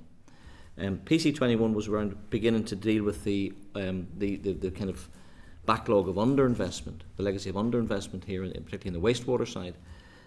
But we also have to look at how do we make those assets as we go out and build and maintain those assets. Are the things that we can do that will make them less susceptible? You'll never mitigate fully the extent of a storm or a high demand event.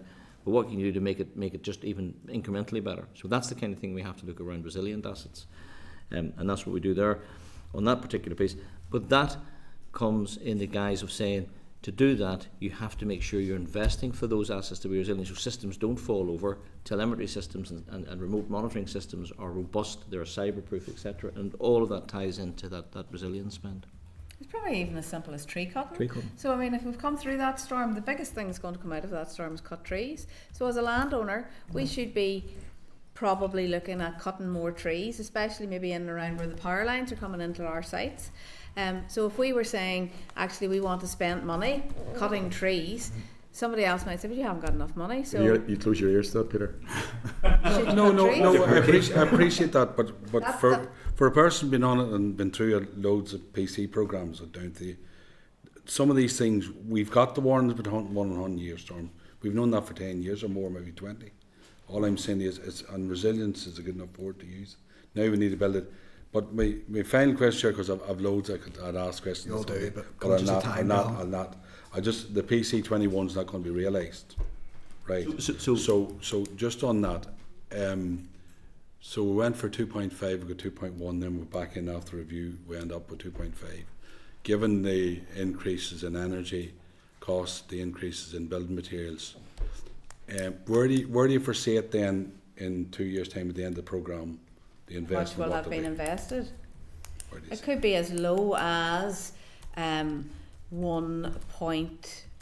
1.3 billion maybe. It could be as And low as high as well, if we got everything that we needed and the money was made available, 2.4 to 2.7 maybe, Okay. and a lot more schemes done and delivered, Cathal. well, it'll not be as high as that, because we've had, this year's been underfunded and last year had a degree of underfunding, and even the ramp up, we're saying the next year could be 400, so it'll never get to the 2.4 because we couldn't deliver it. So definitely a final point, Chair. The 100 areas of constraint, where I know you mentioned 9 out of 13 programmes that are making finished, but the original area 100 area, for the most part, because the majority. that programme hasn't been funded. However, a number of houses have connected to the wastewater network. So working with developers, there are 18,000 houses. If developers want to do the work in relation to storm offsetting, can connect to the wastewater network, and over the next number of years, working in conjunction with the department and any additional funding that comes available, I think there will be incrementally some more connections being able to be made, but it certainly isn't addressing all the environmental No, I appreciate it. And for most of the members, we're getting the housing developments and the infrastructure side, and we're getting the environmental side. We have to get the balance right. To yourselves and run the company, and we can. That's part of the process of the question today. Thank you very much, Chair. If I can just pick up briefly, your earlier questions, Cathal, around is there communication with the department on the gap? Always. Yes. We work closely with them. They have a team there, and I know they've been looking at this as well. But always is that communication. And no, you're right. I think, and certainly the Minister previously said, I do not want to see services stopping. So there's a small gap here in funding now at this point. we would ask everybody and anybody, what can we do to close that gap outside of stopping those services? So we're looking at what we can do, and we need, can that gap be filled elsewhere? Okay, Cal, thank you. I'm really conscious of your time. You've been very generous to date. Peter just wants to come in one final point, and I'll make one point to It's a very conclude. minor point off the back of what Stephen was saying about the smell at Kinniger. I mean, this was loosely mentioned in Policing Board last week, I think in advance, Keith. My mum's from White House in North Belfast, Newton Abbey, so I'm quite interested in this. What is that Kinniger smell? Because my mum used to refer to a White House smell. What is that smell? Because I think I know what it is, but I think I'd be keen to know what do you think that smell might be in those areas?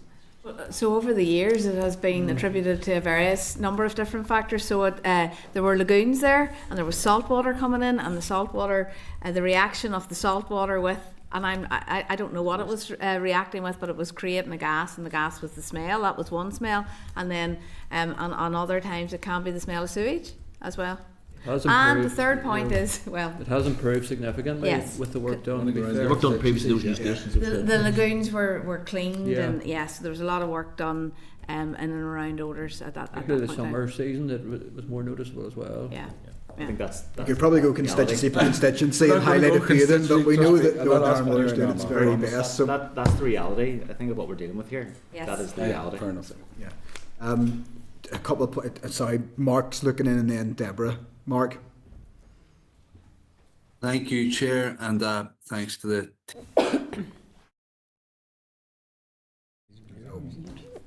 Can't hear you, Mark. I've lost you, Mark. He is talking. He is. We'll answer that question now, Mark. Just That's you. thank you, Chair. The host has unmuted me. It's not the first time I had a problem like that in the last few days, but well, Mark, give it your best now, mate. Give it your best. Go on. thanks to the team for coming in, and you have been very good answering questions. Of course, some of the biggest questions are the ones that you or Northern Ireland Water aren't really in the place to answer, and we need to be getting them from the department as well. No one needs those answers more than Northern Ireland Water themselves, never mind us as a committee. Just in terms of like the pausing of works and that, and Andrew touched on it a wee bit and asked for examples of when that had been done. And then I was thinking of the Living with Water Belfast scheme. Like you said, pressed pause on it, and I just wonder, are you in a position to say when you can press play again, and what that means for like the committee's well used to me being a bit parochial, but it's general. I'm just using it as an example. What that would mean for Living with Water Dairy, which is now out for consultation. Will it ever get going at all?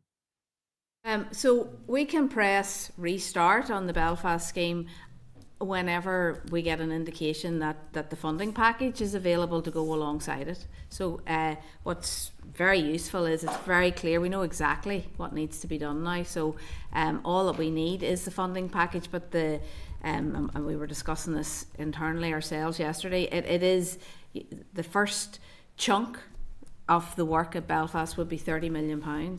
The next chunk could be £60 million. So it's that order of magnitude in terms of getting that work up and running. So if somebody said to you, great news, I found 10 million, you can't start the £30 million worth of work because it's a discrete package, and once you start it, you have to see it the whole way through. And in terms of what does that mean for Living with Water in Derry, well, it's at a consultation stage, and again, that will be we have a very successful means of designing what needs to be done. I think what we have come up with through the Living with Water programme in Belfast has been recognised across the UK as best in class, and actually has been adopted across the UK. So what it means for Derry is when you would decide and design what you were going to do, well, actually before that you will need money to design what it is that you're going to do. So you can do a consultation, but you're going to need funding to get you through design and business casing and then construction. So it's very possible, but it does need funded. I can just add that, sir, that point that you made earlier. If you start one of these projects within the Living with Water programme in Greater Belfast, you have to know that the funding is going to be there for the year you started in and the following year. You know, these are multi-year projects, and you have to know that when you start it, you will get the funding to finish it out and commission the scheme eventually. Okay, Mark. Okay, thank you. And in terms of, I suppose, the well publicised and rehearsed issue around the impediment to development being caused by the, I suppose, inability to invest in the wastewater infrastructure. I had met last week with the chief executive of the housing executive, and she'd said, Dr. Venning, how she'd meet with you regularly on these issues, but she says that in terms of this year's social housing development plan, there are no issues or have been none, and I wonder, is that down to a lack of ambition in terms of the social housing development plan, rather than issues on your end? But I think it's fair enough to assume that this will not remain the case, and pretty soon it will become more of an issue, given, suppose, and we've seen very public examples, and it's because it's in the public domain, not because it's in Derry, that will give it as an example, the issue on Buncrana Road and Cosh Quinn. Yes, so we do work closely with the housing executive and their partners in the housing associations. And look, this year's houses are being built because they started to be planned a number of years ago. So building takes years to come through the system, and anything that had extant planning permission is being connected. So those kind of things are working their way through the system. For sure, there are difficult conversations happening across Northern Ireland now in relation to both social and private housing, where people have an ambition to build, and actually the assets are just not there in order to facilitate that. And the very public Buncrana Road scheme, again, that is a case of we know what we need to do, and we just have to be able to secure the funding in order to move it forward. So our teams internally have reassured the Minister that they are clear and stand ready to get up and get after that work. Super, thank you. Okay, Mark. Just before I bring Deborah in to finish, I think, Dr. Venn, you highlighted the key costs of the Living with Water programme and just the vast sums that are associated with that. I get back to the point about the RRI borrowing of £105.6 million. I think it would be lamentable if, having heard that announcement, it was just part of a package that was already there, but being plugged from a borrowing fund. I think it is essential that is additional money towards you, and we're going to, as a committee, try and quickly clear up the ambiguity around that. I'm sure you'll be doing the same behind the scenes to see that that's additional money and not just part of the original packaged fund that you were expecting to get, because that would be key to that. Yeah. Finally, I'll bring in the chair just to finish. Thank you, Deputy Chair there, and I don't want to keep it too long. Know what it's like when the beads of sweat are coming in and you're running over time. So apologies, but I just wanted to pick up on one or 2 points really. The first one is the conversations, going back to Keith's point in relation to developer-led contributions. You said that there's a conversation on this happening this week. Correct me if I'm wrong, I think the Minister announced in October 2024 about developer-led contributions. Are you telling me that NI Water have not had any substantive conversations regarding that major policy type change with yourselves, which would have a major impact on NI Water, and you're only having a conversation this week? Is that right? Well, we haven't gone into detail, so we haven't designed any schemes or any proposals, but we have reached out to the department, and we do stand ready, and they have access to our people, and are, we're willing to work with them in any shape or fashion that we can. And look, to be fair, first substantive conversation on this is happening only this week. I think the department have kind of been really quite clear that that they had their own ideas on what that consultation would look like. So I guess we have asked to have a further conversation to understand what that might look like prior to it going out, and we will be able to assist in any way that we can when that is needed, and the department may feel that our input isn't needed at this juncture. Well, Deputy Chair, I would argue that that's something the committee would need to take up with the department to understand why from October 2024 we're in a position that NI Water, as one of the major stakeholders in relation to that policy change, has not had those conversations before now, to try and understand what has happened there, because I think, yes, the department may have ideas, but NI Water might have ideas in relation to that as well. So I think we need to scope that out, because it is important when you're looking at the budget for NI Water and what that will mean, and the knock-on impact to this, to society, to developers, and the ability to build homes. Just another point I just wanted to raise as well was going back to the consequent written agreement. I handed out my answer that I received back from the Minister. It said that the consequent written agreement does not represent an agreed funding level, as NI Water's funding forms part of the overall budget for my department as agreed by the executive. The agreement, however, outlines a process to be followed should the investment in water and sewage services vary from the level recommended by the utility regulator as part of the price control final determination. Can I just check, do you have the figures that was agreed of any funding level? Because I think during the course of the answer, Ronan, that you'd given, there was figures of funding attached to the different PC, the price controls that were mentioned. I don't have them to hand, but we can revert back to the committee with a response on any detail of that, if that's okay. Perfect, that's super. Thank you. Thanks, Deborah. Okay, that concludes the evidence session. Thank you so much for being so generous with your time today. But obviously, it's a massive topic, and we're keen to dive into those details. And we look forward to welcoming you back soon. Thank you. All. There's a couple of issues we'll follow up with, probably in writing, just to get that evidence. Thank you. Thank you. Can I just ask if members are content with the chair's suggestion that we write to the department about the developer contributions? Right. And hopefully, Deborah, we can tease it out in detail with the Minister next week, probably as part of that session as well. Yeah, sorry, Deputy Chair, just to come in, and I do find that ludicrous. I find it absolutely ludicrous that we've been sitting since October. Members in this committee, we have asked continuously about detail around the developer-led contributions. This is going out for consultation within a matter of weeks, and NI Water only starting to have the substantial level detailed conversations now. I find that absolutely incredible. Absolutely. I think it's essential we get that. Another issue, and I've raised it, other members have too, is about the RRI funding of 105.6 million. Certainly when I read the written statement, it struck me that that was part of an additional funding package. What I'm hearing today is that there's ambiguity around that. I think if the Department of Finance is going to borrow money for infrastructure projects, but then just top up the pot that was already there, that is not what that is designed to do. Because effectively that money is still somewhere else. So where is that other 105.6 million going if they've borrowed money? To be fair, that's where I come back in. But we're not the wiser, Cahill. That nobody, that's I think the committee needs to get in writing.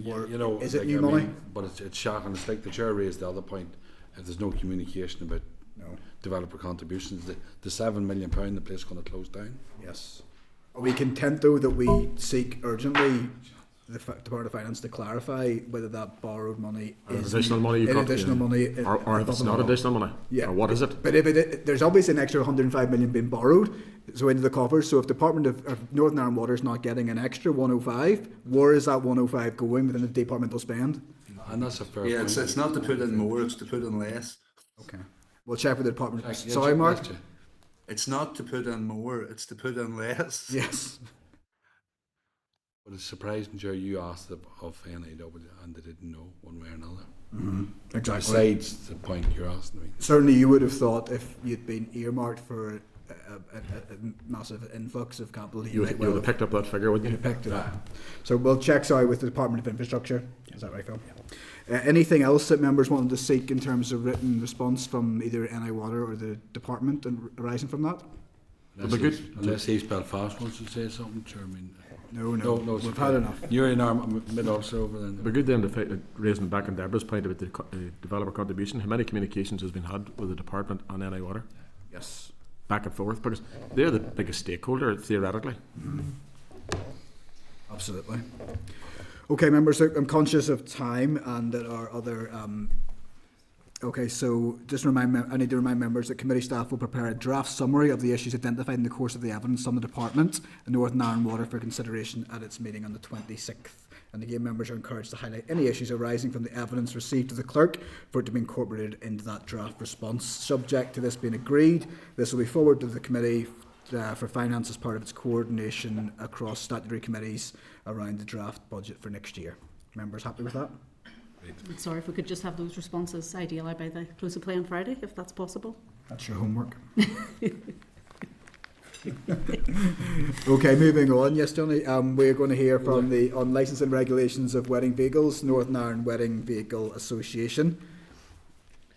And in your packs at page 182, the clerk's memo, and at 185, the licensing regulations for wedding vehicles. Hello. Hello, folks. How are you? Not too bad. Good. Thank you very much for your patience. We're very pleased to welcome Mike Barr and Peter McCracken back to the committee again. I know this has been an ongoing and protracted discussion. We're very grateful for the engagement you've had with members offline and again for coming back on this issue. We're aware, obviously, in response to both your lobbying and questions from the committee, that the previous minister announced a review of those regulations, and we're bringing you in on the back of maybe that progress, in inverted commas, hopefully. So if you want to give us potentially 5 minutes between yourselves, or however long it takes, just to go over the position, the state of play, and then we'll open ourselves to questions, if that's okay. Yeah, certainly. So obviously we're here, and we know that there was going to be a review of the legislation and things like that, but we have an immediate problem, and have done for quite some time, in that we just do not fit into this legislation in any way, shape or form. Did you email over the wee thing that we had? Yeah. So we're obviously, you saw what we emailed across. Yes. About the list of exemptions for us. The only two things that remain for wedding cars to adhere to for the legislation is PSV drivers and PSV vehicles. Unfortunately, over the past 10 years, there's been a 50% decrease in the number of taxi drivers available, and therefore that's where we would have pulled our wedding drivers from, because it was such an ad hoc service. So that's a massive problem for us. And then the other side is the PSVing of the vehicles, and the DVA for some reason have decided that vehicles that we have registered to be able to carry up to 6 passengers safely on UK roads, they have now decided that yes, they accept that they can carry passengers, but they have decided not fare paying passengers. And so that's what we're here to discuss, really. Anything else from yourself, Mike? I think it's now 20 years that we've been asking for something that we feel is very simple. You know, we were never running a taxi business, and yet they have, since the very start when they did the consultations, we weren't included in it. I mean, we've made this point for the last 20 years, and there's legislation that is put on our businesses. It's nothing to do with what we do. We have to go to these CPC training courses. You know, it's all irrelevant. Every time we arrive at one, the guys who run the course say, guys, we understand you shouldn't be here. This has nothing really to do with you, but you have to sit and do your time. And it's just, we can't get drivers, but it's come to the point now where I've actually decided to almost stop my bit. I can't be bothered. And we have had very little success, and I've been to every politician, MLA and MP in the country. 20 years later, we're asking for the simplest of things. There's an exemption certificate that can be applied. We can just be picked out of this. And I'm not afraid of being regulated in any way. I just want it to be fair to our business and specific to our business. We're wedding cars. We're running 50-year-old cars. We're not picking people up on a Saturday night on the street. It's just a completely different business. And for years, they've told us, it's going to take 2 years to change because we have to amend primary legislation. It was Pete discovered that you can use an exemption certificate to pull us out of it. And that has been used to date. It hasn't been used, and we got close last time. We thought, we were amazed because Minister Mallon at the time, we thought she was going to use it and did a complete U-turn, and we've been let down so many times. I think Minister Mark H. Durkin, who is there, but I can see him. He had instructed back in 2012. We sat in a meeting with him. He instructed the department to go and do a review. They went from that meeting, in my opinion, with their tail between their legs, and the officials thought, okay, well, we have to do it now. I can't remember what happened, if it was the end of it. I think Stormont collapsed. And then I think Chris Hazard ordered a review in 2016, and we thought, happy days, finally the review's going to be done. Still to this day, you know, it's 20 years. The officials in that department need to be held to account. And like, I'm losing, like, my business is destroyed. Pete used to have 40 cars. He's down to Unfortunately, 6. I wasn't the same reason for leaving the industry as Mike was. I got to a stage where I just couldn't cope. We had 36 cars and 16 PSV drivers. So each and every Friday, Saturday, I had 20 vehicles that I could have been earning £300-400 on. Couldn't send them out. So my business just collapsed completely, and the mental health that I went through, mental breakdown. So the best thing to do was just walk away from it. But that was all because of regulation. I mean, it strikes me, and others have made this, given this the main evidence, whether it's either the wedding car sector or the funeral car sector, who are in a similar predicament. Exactly. That it's the regulation and legislation is a sledgehammer to crack a non-existent nut when it comes to regulating the two sectors. Yeah. You weren't, as I understand, engaged in the original Taxi Act in 2008 as a sector, but it is having an existential threat on both your sector and the funeral car sector. I don't understand. We've heard in this committee before over many years that you're pushing an open door, but that door doesn't seem to be fully opened. And every time we make representation to the committee, we get the same single transferable response that I have seen in different questions and letters to umpteen people with the same copy and paste response, an obtuse answer. I don't know why that is. Maybe you'd be guessing if you did why there's that reluctance within the department to even open it up and to engage and to look at what works well in other regions. Because Mike, you've already said that you're doing most of your business in England and Wales, where the regulation doesn't jeopardy public safety, but it allows you to conduct your business. Is that something we should be looking towards, to copy and paste the model that's there? Yeah, because England, Scotland, Wales, I mean, they were reviewing the Act over there for taxis and everything, and they fought their corner, and they were exempted. They were always exempted from PSV and wedding. If you run a wedding car and a funeral car business, you're exempted. I mean, even my vehicle insurance, you know, it's a fraction of the cost of the taxis because it's a low risk, and it says, you know, vehicle available for hire in connection with weddings and funerals only. So even they recognise the significant kind of difference in risk from a taxi. We've never been taxis, but they've just constantly referred to us as taxis since the beginning, and you know, we should have been involved in the 2004 consultation when it first. To be honest with you, in 2003. Whenever the first proposal came out for changing the legislation, it was private hire, public hire, wedding funeral cars and taxi buses. That was class A, B, C and D. But because of the exemptions that wedding cars already held, chauffeur drive companies said, well, we don't want to have a roof sign, we don't want to operate within the maximum fare structure. Home to school transport then said exactly the same thing, that they didn't operate within the maximum fare structure. So what was meant to be a specific bit of legislation for weddings and funeral cars just got loads of other taxis lumped in on top of us, and again we were a square peg that didn't fit. I think even the taxi industry, I mean, the taxi guys themselves are frustrated with this, and in fact by getting rid of us probably helps them in a way to close loopholes with Uber and so forth that they're getting away with.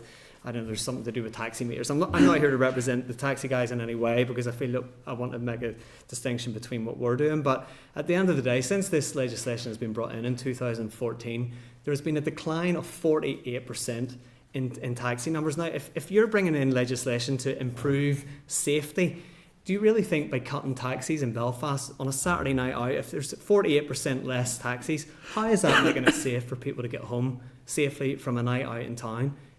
There's a distinct correlation. 2014, the rules and regulations come in. It has just gone like that. Look at it. There's if you look at put a graph on there. It's, you know, it's not working for anybody, and we're all now crying out. We've been crying out for 20 years. Taxis, funerals, weddings. It doesn't work for anyone. Yes. And I just can't understand why it's taken 20 years for a department, despite Mark H. Durgan and Chris Hazard asking for this reform, and it still hasn't happened. And Stormont has collapsed on us twice. I think the last time it was the end of a mandate, and there was nothing. We actually had to go and speak to a barrister. We explored a judicial review. It just got so expensive very quick. We had to stop that as well. And now here we are back to back to the drawing board, and lobbying again. And I mean, I'm here today, and I don't mean any disrespect, but I'm here.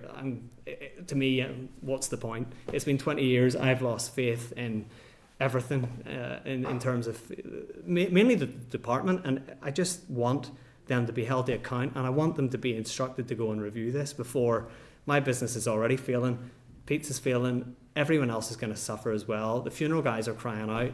I know you've had meetings with them, and there's familiar faces here. Gal, you've sat around the table and heard me moan before, and and a few of you have. But it's just when is this going to happen? And I'm aware that John O'Dowd has called for this review. Obviously, there's been a change in minister since then. It's now Liz Kimmins, am I right? So is she going to honour that, and can she do it quickly? Because we're running out of time, and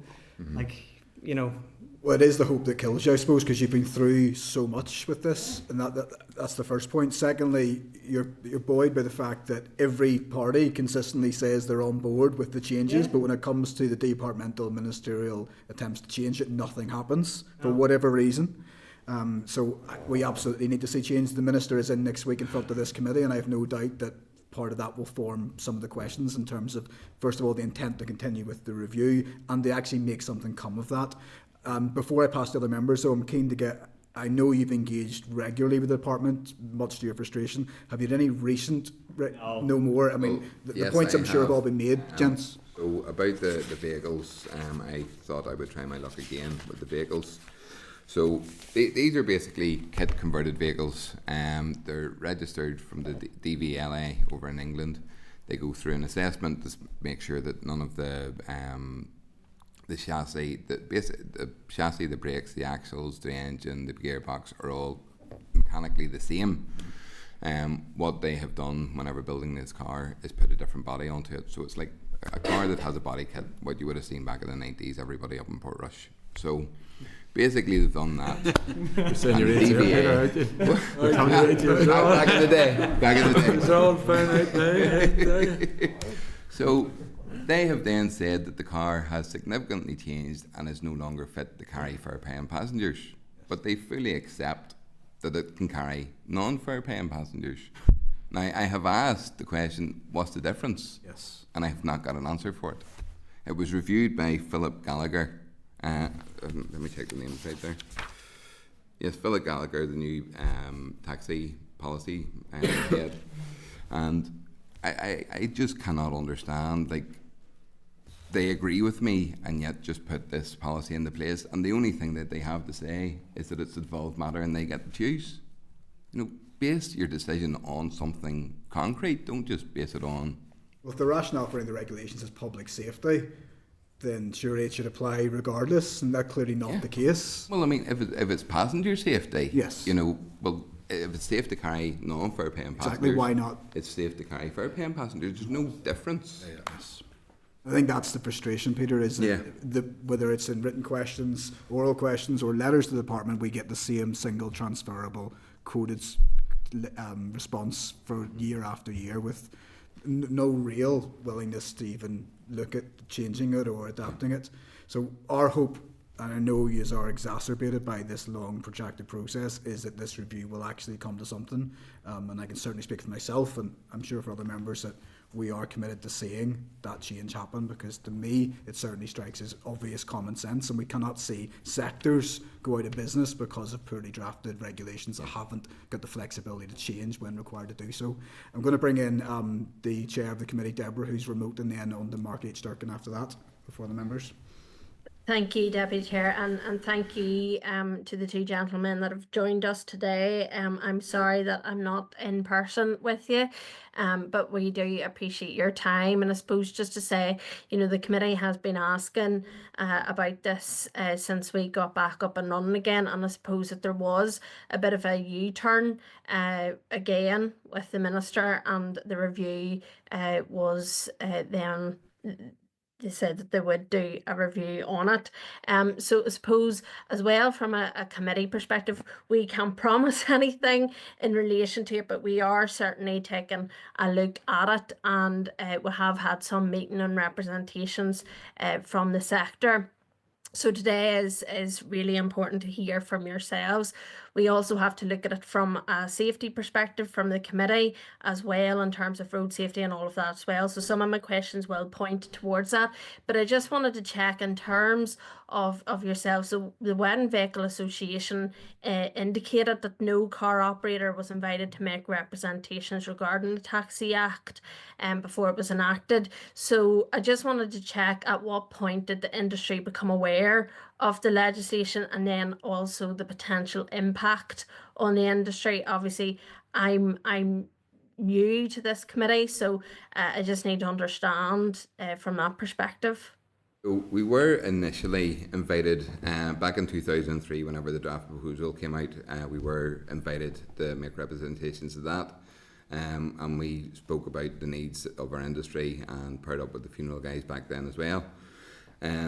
Subsequent to that, that's whenever we were left out. So whenever they started adding the chauffeur drive hire to Class C, whenever they started adding courtesy transport and home to school transport and contract hire, all to Class C, that's whenever we were phased out and our voice wasn't heard, because we were very much of the opinion back then, and there is emails, I'm sure I can find them, 2004, 2005, saying we still need a separate category. You know, by all means have Class A, B, C and D, and then have wedding cars and funeral cars, because we are different to the taxis, the industry. So you were completely phased out of those discussions then?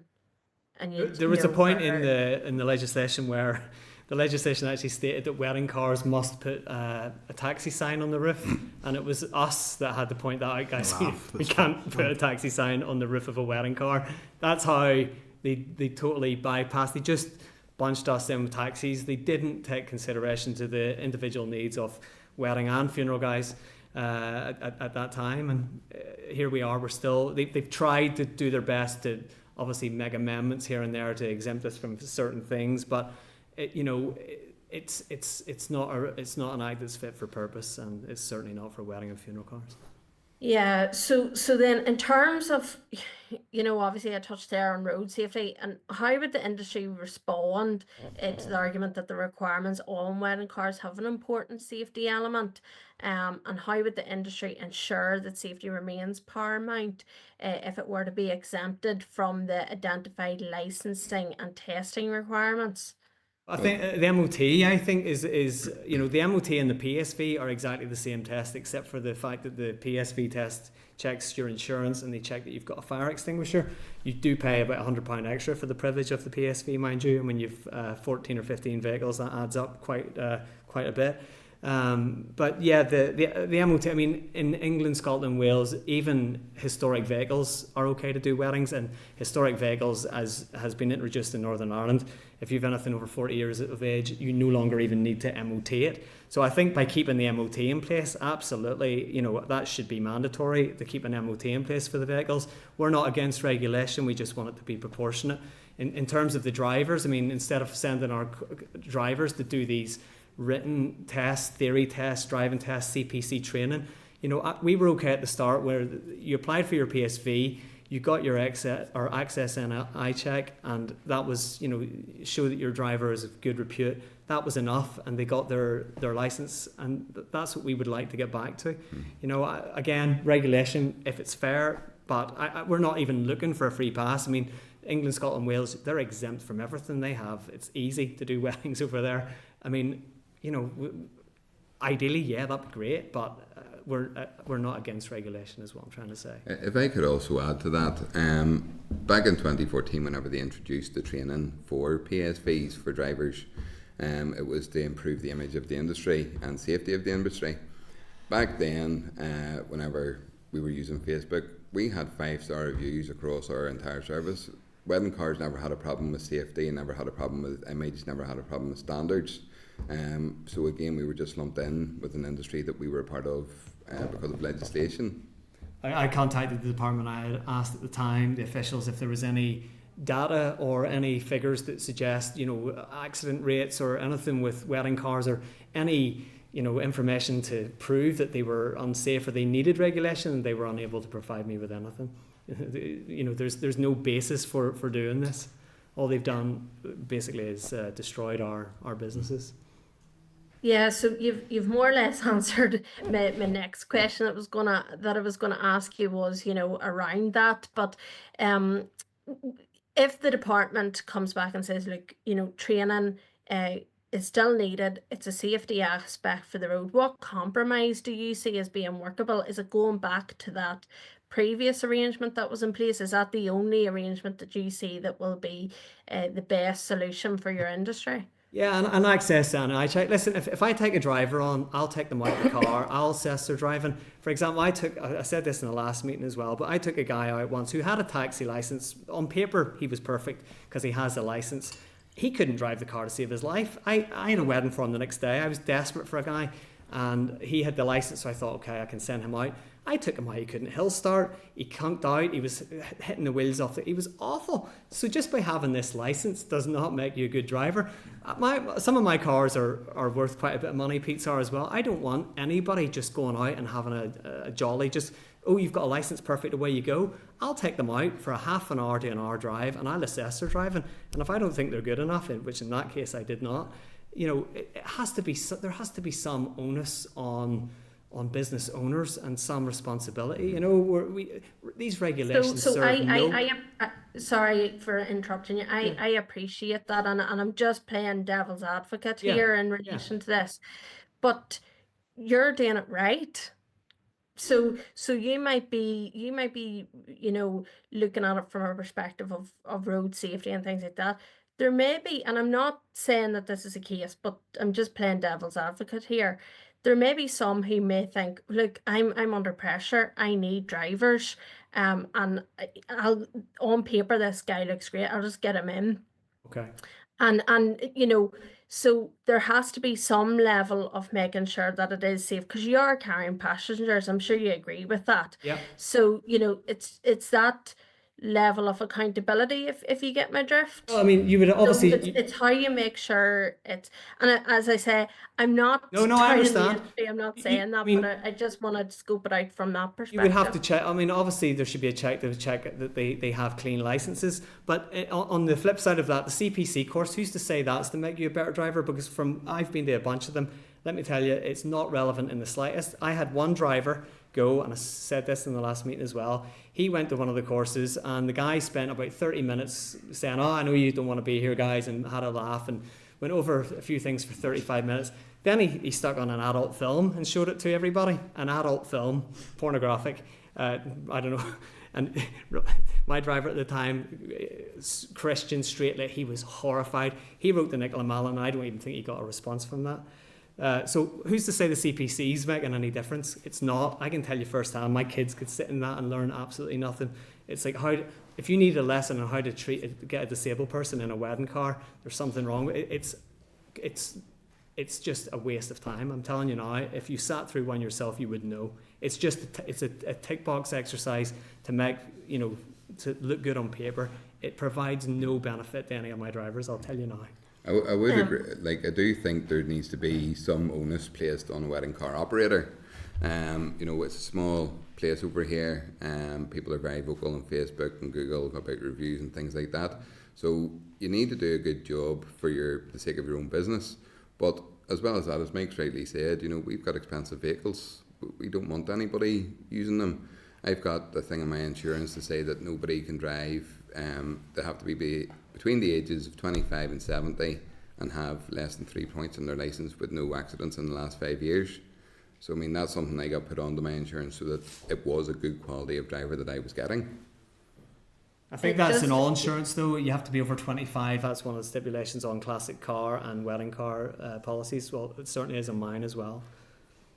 Just going back, obviously we have to be careful in terms of the that particular incident, Mike, and maybe you could send us some details, just obviously not all the gory details of that. Okay, now settle down there, Chair, settle down.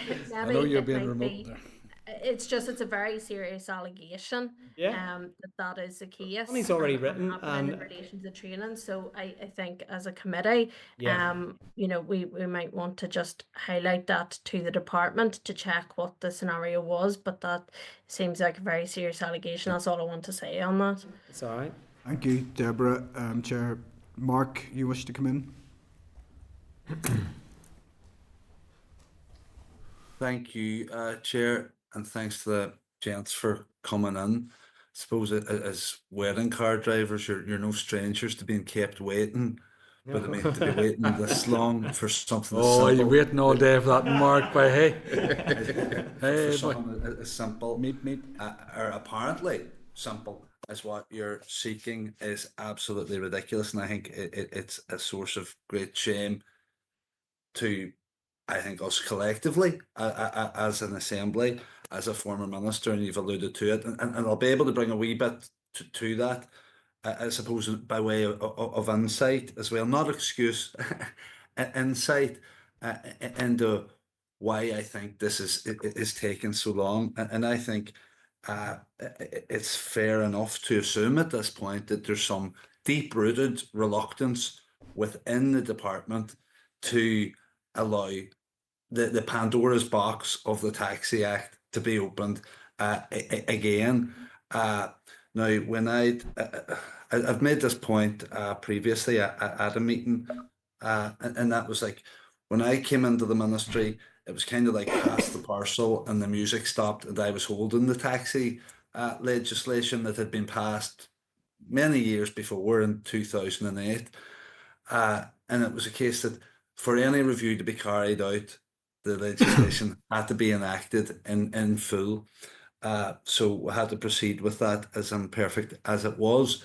And I mean, there was a lot of back and forth, even in my time before we got to that point, I suppose, for coming largely from the wider taxi industry around issues they had. And I think maybe there's some officials in the department at the time, I don't know if they're still there, I don't think many of them are still in the same area, but probably still have the scars Yeah. from that engagement, you know, trying to keep everyone happy, but issues around single tier, all sorts of stuff like that. But you guys have been caught in the crossfire of that. And I mean, like, it's something we really have to push here, is to get this review done, even if there's a way of isolating pieces of the act. And that's not to say the rest of it, or indeed that any of it is perfect. But I mean, there are improvements that it has brought to the industry as well. And I wouldn't attribute the huge reduction in taxi driver numbers all to the legislation or the need for training and things like that. There's a multitude of different factors, as members will be aware. But it's I suppose it's evident in the fact that you've had the political support, you've had ministers from different parties say yes, a review's required. But then with the previous minister, or just departed minister, John O'Dowd, when he was coming in, members will recall him saying, no, there's absolutely no need for legislation, and it's maybe then he benefited from, I don't know, did he meet with yourselves or hear from us or others about the issues facing yourselves at the end? I think he says, oh, absolutely, there is a review needed. But it's not a full U-turn yet, because members will recall it's a review if resources are available. Do you know, so it's again, do you know, there's nothing concrete there, and that's something that we have to keep pushing the department on. In terms of, I suppose, the officials that you guys have been dealing with over 20 years, have you seen, what have the changes been like, I suppose, in terms of personnel in that time? And do you feel that there's been, and I'm not doubting the ability, certainly not, or attitude or aptitude of any official, but do you feel that there's sufficient knowledge within the unit, in the department? I think there's sufficient knowledge, certainly. I mean, they're extremely bright people who work in the department. The difficulty is that they've got an ethos that it's an obstinate view that wedding cars are a taxi. If it's for a hire and reward service, it must be a taxi. they can't seem to differentiate that there's different types of maybe taxi, or wedding cars are a hire and reward service, but they actually don't fit any of the taxi genre. So I think it's just their view that seems to be inherited regardless of who's in the position. Yeah, if you say something often enough, it just becomes fact and institutionalized. And that's why I think we have to be exploring. Like, I don't know if the resources will be available to carry out this review, but we need to have a suite of options. I think, like, I'd be certainly in favour of a full review, but a suite of options from the department as to, is what capacity exists to reopen and relook at certain aspects of the legislation. And I think wedding and funeral cars would be right top of that, because I remember back to my time in the department, there was what they're telling you, and so yes, a wedding car is a taxi. There was an acknowledgement privately that no, you shouldn't have been there in the first place. Yeah, there was. I mean, it was Alex Boylan, or what you call? Remember the very start? Who was? Alex Boyle. Alex Boyle. He was very sympathetic. Oh, and no relation to me whatsoever. Totally different name. And he had said over the table, guys, you shouldn't be in this, and he was going to do his best to get us out of it. And but as usual, nothing has happened. I mean, and we understand that a review can take a while, and it would be great to have it done, but I think it's not helping us. We're still struggling. We can't get drivers still to this day. I've gone from having 12 drivers to having 2. That's how bad I am at the minute. I can't get people who I trust and have I want the right drivers. I just can't pull from taxi ranks. They make their own money in their own cars, and I just think in the interim we kind of need, if the exemption certificate can be applied to take us out until they get their house in order. They did it with the childcare. It was the childcare. So, you have young, I mean, I know at my own kids' school that there's a young 21-year-old girl that comes and picks the kids up every day. It's still hire and reward because it's part of the service that they're paying for, whether you like it or not. Yep. And they don't have to do anything. So they use that exemption certificate to take them out of it. So that you have young, more so inexperienced drivers picking up kids from schools and taking them. And, it's argued that that's not their main business, because it's childcare and that's just a little side branch. But we could argue, well, wedding cars, the main side of our business isn't really to taxi somebody from A to B, because you could get a normal car for a fraction of the price. It's for the aesthetic, the look of a wedding car, the vintage. It's for photographs. No one hires a wedding car to just take them from A to B. It's madness. So we could argue that it's not the main case for our business as well. And does this compound? Other than that, if I could just add that currently, sorry, and it's one that came across my desk as a constituency MLA, as opposed to minister, and that's around like sort of cross-border work where you'd fall into cabotage and stuff like that. I know it was a particular issue, or has been, for here in border areas, but I mean it's common across the piece for people to have these sort of cross-border weddings or go to venues in the south. We've always said that we're part of the wedding industry and not the taxi industry, but the fact is, if you're getting married down in Dundalk, you can get your wedding dress down south, you can get your cake, your photographer, your video guy. You can't hire a car because we're classed as taxis.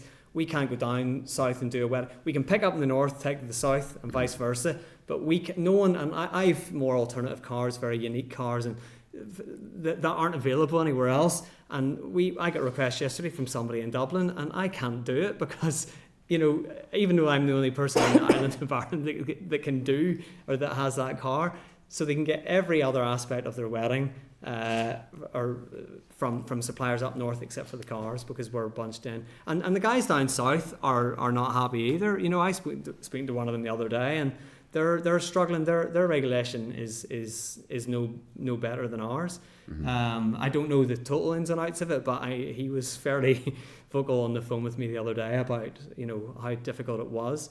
But at the end of the day, whether we like it or not, we're still part of the UK, and why we're being persecuted for running our businesses in Northern Ireland, while wedding car companies in England, Scotland and Wales trade freely is not fair. Yeah, and finally, the issue around the modified vehicles, that's something I had a bit of back and forth on as well in more recent times. And I don't know if other members will recall, but I actually raised that with the department when they were in not that long ago. I'll have to dig back and dig out the clip. And they sort of says, oh, that there's no issue there.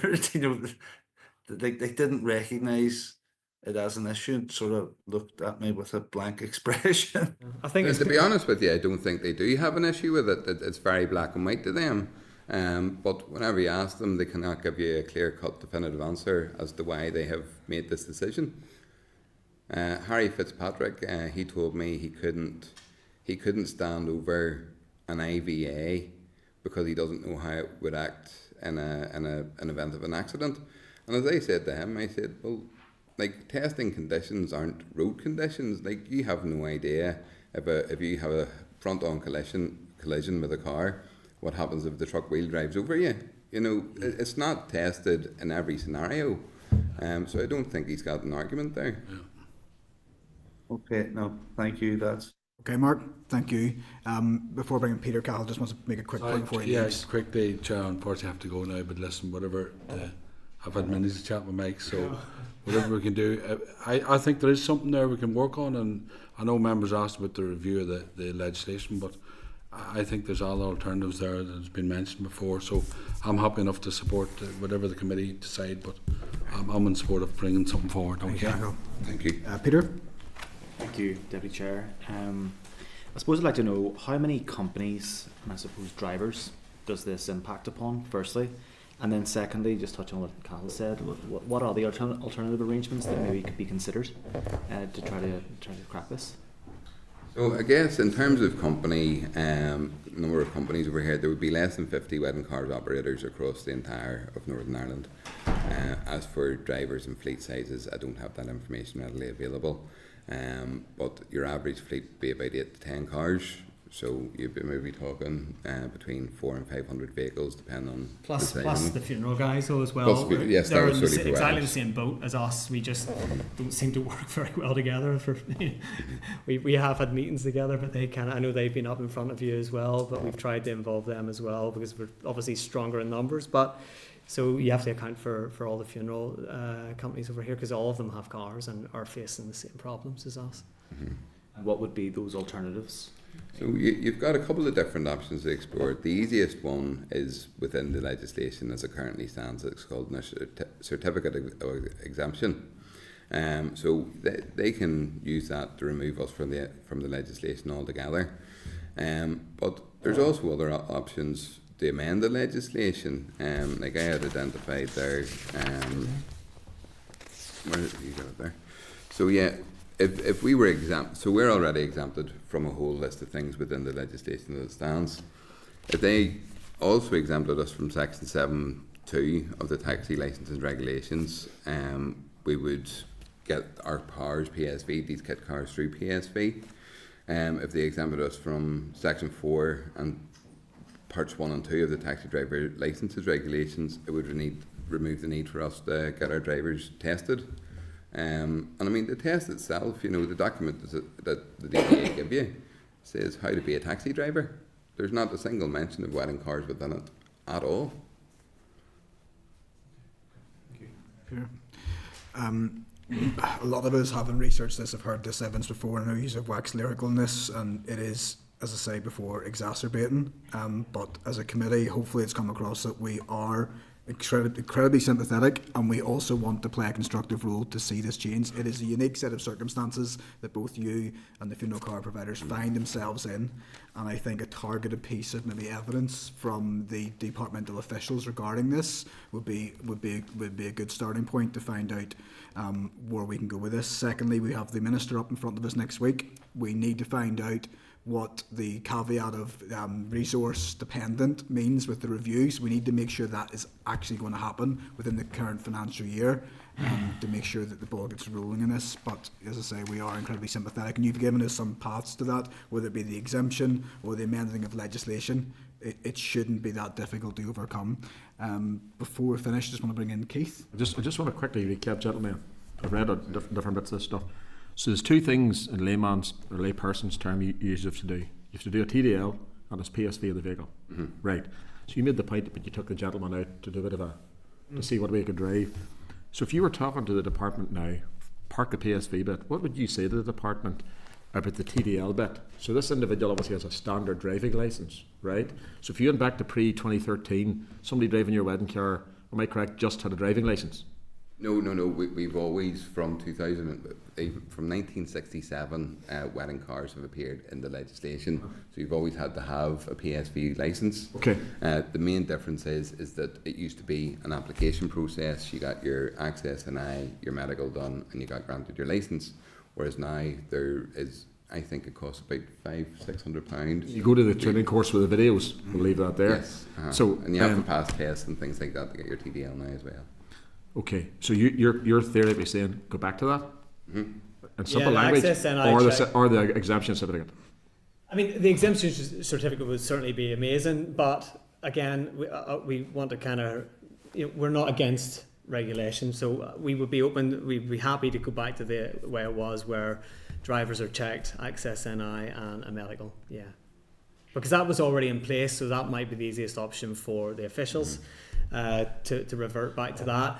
I don't think Pete and I are really against the PSVing of the vehicles. The cost is obviously... You're talking about the fire extinguisher, the extra £100. I mean, that's the only difference. It's a lot of money, for the sake and I don't mean it's only money, I don't mean this in the wrong sense, but it's purely down to that £100 of difference, theoretically. Yeah. Which makes money if you have 14, 15 vehicles. Yeah, if they allow them to be PSV, they have so there's purely two aspects, PSV and the additional training for the two aspects. The rest of these is exempt. Yeah, pretty much. Yeah, that's all I want to know. I just to get clarity on them two things. Thanks. Yep, Keith. And I don't mean to belittle those two things. It's just we're clear there's two things. It's important to get a grasp for the process. No, but they worked for years, and they brought it's not working. And there's a massive drop in taxis as Thank well. you, Chair. Thanks, gentlemen. And so in the absence of any other member coming forward, can I again thank you for taking the time to come brief us on this? Can I reiterate the committee's support and the commitment to assist you, and we look forward to engaging potentially offline if we need to do that, and to keeping you abreast with any developments we have. And you can tune in next week if you're so minded to see what the Minister says regarding the questions that are put to you regarding this matter, because I'm sure that will be raised. And like I say, we'll continue to engage with yourselves. Is there anything else you want to say before we finish today? Other than thank you all very much for joining us today. Really appreciate your time. Okay, this is probably the 6th or 7th committee you've briefed over the time. Is that all? Which is probably a record, but not a record you want to hold. But yeah, we want to thank you again, and we'll reach out whenever we can. Can I just ask very quickly, have the officials changed since our last meeting? The actual taxi officials, have they moved around? Because it was it Beverly Kyan, Dorcas, and Michael O'Neill. Mm-hmm. We wouldn't know, Mike, to be honest. We would find out about the sort of higher level changes, but we will certainly find out whenever we propose a response in the back of the session. A set of eyes on the whole thing might be a good thing, Yes, well, we can certainly ask those questions. Okay. No problem. Thank you for your time. Thank you all again. All right. Appreciate that. Thanks a lot. All the best. Goodbye. No problem. So members, just to rise now that there was a couple of action points. Obviously Keith wanted to see clarity on the 2 points. From my point of view, I would just like to engage with the department regarding a willingness to potentially come and brief the committee specifically around that, not opening a full can of worms around taxi regulations and licensing, but pertaining particularly to wedding and funeral cars. Are we minded to do that in the back of that? And I don't mean to belittle the 2 points, but there is only 2 simple points: the additional training and the PSV. There's a lot of stuff they don't have to do, but you're right, I would agree with bring them in and interrogate them on that specifics, and I suppose pull in the interrogate's maybe the wrong word. The funeral guys, similar stuff, I presume. Okay. With that course of action, Mark's speaking. I don't know if he's talking to us or somebody else, so we'll just leave him be. I think it's someone else. Okay, we'll move on then. Live on Channel 4 or something. Members, to the forward work programme at item 9 at page 193, and the clerk just wants to come in around this. Yeah, just to make a couple of points in relation to the planned evidence regarding the driver and vehicle agency termination of the vehicle testing equipment contract. Officials have advised us that the legal proceedings are still ongoing, so they haven't concluded yet, and members will recall that you agreed that we should wait until those legal proceedings conclude until we receive evidence on that. So I know we had it provisionally in for next week, but it'll be a number of weeks before we get that. Is there any indication when the courts? It may be March or it may be longer, so there isn't clarity on that yet. It's just an ongoing process, and as soon as we know, we'll be able to schedule that written evidence. And then I know members had asked about, in relation to the oral evidence for the 5th of March, members had asked for details of the witnesses that'll be attending both of those evidence sessions. So just to confirm that NIEA, it'll be David Reid, the Chief Executive Officer, Richard Crowe, Director of Regulation and Enforcement Division, and Mark Cherry, Head of Regulation Unit. And for NI Water, it'll be Gary Curran, Director of Engineering and Sustainability, Paddy Brow, Head of Living with Water Programme, and Angela Hapney, the Head of Environmental Regulation. Pardon my ignorance, I have just a short-term memory loss. Did we agree a process and strategy for how those witnesses would come forward? There'll be two separate sessions. Yeah. 2 separate 45-minute sessions, or whatever's required? I mean, just a bit of background as well. The committee had previously written to the NIEA to set out specifically the scope of the areas that it wanted to cover, and members had expressed a desire, rather than having it being focused on perhaps a shorter session, that there was sufficient time built in to the agenda, so that to afford members the time. So we will obviously, within the parameters of the time available in the committee's meeting, we would seek to maximise that in our draft. But equally, that's not limited. Those are just indicative timings that we allocate in order to just help the committee go through its business. But equally, if things run on as they invariably do, there is a degree of flexibility there as well. Okay. Anything else? That's all, unless members have any questions. Just on that, is it NIA in that order first, and then NI Water? Yes. And remind me, why would they not come together? What was the reason for that? Remind me, what was the reason? Because we're going to have questions that you're going to ask the first group and you're going to ask the second, then you need to be back. And I always, if you go to a meeting out in sight, get the both parties there, because all they're going to get is be in the middle of a game of tennis. What was the reason we couldn't get them? Remind me on that. Okay, so the committee had agreed that they'd wanted to do it as a joint session, you're right. However, that just prior to the Christmas period, we received correspondence from the NIEA, who felt, as the regulator, it would be inappropriate to be giving evidence alongside an organisation which it has a regulatory rollover. And so the committee had agreed, well, listen, we can separate them, but it was on the basis that it happens on the same day to allow. And I would imagine that, obviously officials from the NIEA would be in it, would probably be likely interested to remain to hear what is being said. I know that officials from NI Water will be keen to be hear the NIEA's evidence. So essentially, so I think could be in the same room, so we could really ask the question, Phil, and give the person at the back the nod. Is that what you're saying? Well, obviously, as you know, within the gallery rules, members of the public can't contribute. But at that point, but equally, it will give opportunity to, I suppose, follow up and members to seek, further detail. But yeah, it was from that regulatory point that the NIEA felt it wouldn't be appropriate to be giving evidence alongside what it regulates. And we start on the last point. What are we allocating time-wise? Have we agreed that per session? We haven't, although so next week, so on the 5th, it's those 2 sessions. I mean, the committee's meeting starts at 10 o'clock, and generally we need to be out of here by 1 to 1:30 at the very latest. So we can accommodate, I would perhaps propose, 90 minutes for each. That's essentially taking you to 3 hours, but that's on the basis that we start on time, But equally, we want to make sure members have the opportunity, and if there still remains unaddressed issues throughout that, then obviously those are things that the committee could either seek further oral evidence on, or to follow up in writing, however members want to do that. I think that 90 minutes each is certainly required. There's many issues that we've covered that we haven't quite got to the bottom of. In an ideal world, and Keith's points well made, that we would have one, then the other, to rebut and respond to the questions and further questions that arise out of the previous session, and that may well happen, I don't know, but we can certainly, and if not, we'll have to write to them, but we'll get a good level of detail, and hopefully in those 2 90-minute sessions anyway. And just finally, we've just received a response from officials as well in relation to the Minister, so she can't attend an earlier start time, so it'll be the 60 minutes from the normal start time, so then that leaves us with the option of maybe needing to ask the Minister to attend again a lot sooner than we'd normally maybe plan. Okay, I mean, I don't want to regurgitate what we said earlier, but ultimately my belief is that the scrutiny committee is there first and foremost to hold the Minister to account, and that is the number one priority for the Minister, especially so early into the role. I appreciate there are diary constraints, but I don't see what is more important than presenting and giving a full 90-minute session to the committee. And I, as acting chair today, I just want to put that on the record that it is deeply concerning as the first time up that we're seeing this. I don't know if we limit the presentation and go into questions, but 1 hour is never enough to get fully under the bonnet of a department, as wide-ranging as this one.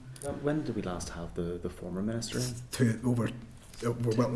September, yeah, well over 4 months ago. I mean, I don't think that's sufficient. 1 hour, no. Given the issues that we've heard today, in terms of Northern Ireland water and other various issues, I don't think an hour is enough at all.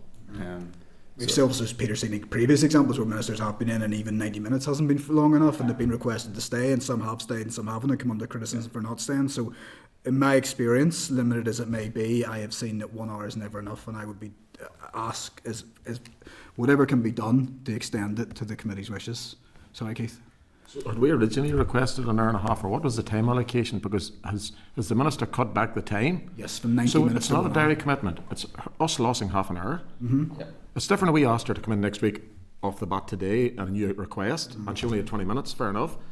But this was requested an hour and a half, so it's not a direct commitment, it's us losing half an hour. Yeah, exactly. I find that a wee bit disingenuous. Obviously, all the timings we indicate are always indicative, but we would always try and set the expectation in the department that members would have a number of questions, and therefore we would like to schedule this for in that area. And we understood that was feasible. However, as I said, I'm not sure for what the reasons are. Barbara and I actually got the call quite late yesterday to sort of highlight that issue. But as I said, we're more than happy. Obviously, I'd emailed the official during the meeting to say this is where we're at. And we're faced with two choices here: go with 1 hour, which is a waste of time, it's a complete waste of time, or do we go back and say what's the earliest availability for an hour and a half? Is that the two options here? Well, the third option is we go for the 1 hour and we get a second session as quickly as physically possible, but that would mean amending the forward work programme, which would be frustrating enough because we're on a tight schedule as it is.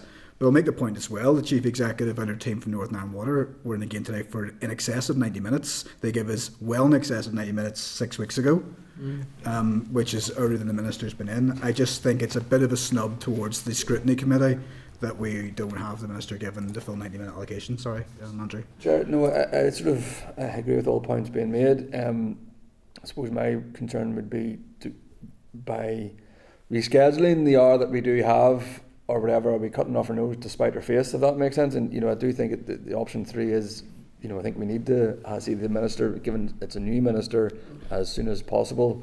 It's disappointing that the hour is there, but then can we get another slot in, to build it up, because I think, I'm just concerned that if we don't want to lose an opportunity or whatever, but I don't know. I would tend to agree with that. I think you would take the opportunity next week rather than giving further delay to it. But it is disappointing, the time aspect, and something we can raise directly with the Minister too. I think when you have as many members as this as well, the questions will be, an hour will soon go in, won't it? It'll be my frustration with that though is the questions are going to be bullet point rapid, short.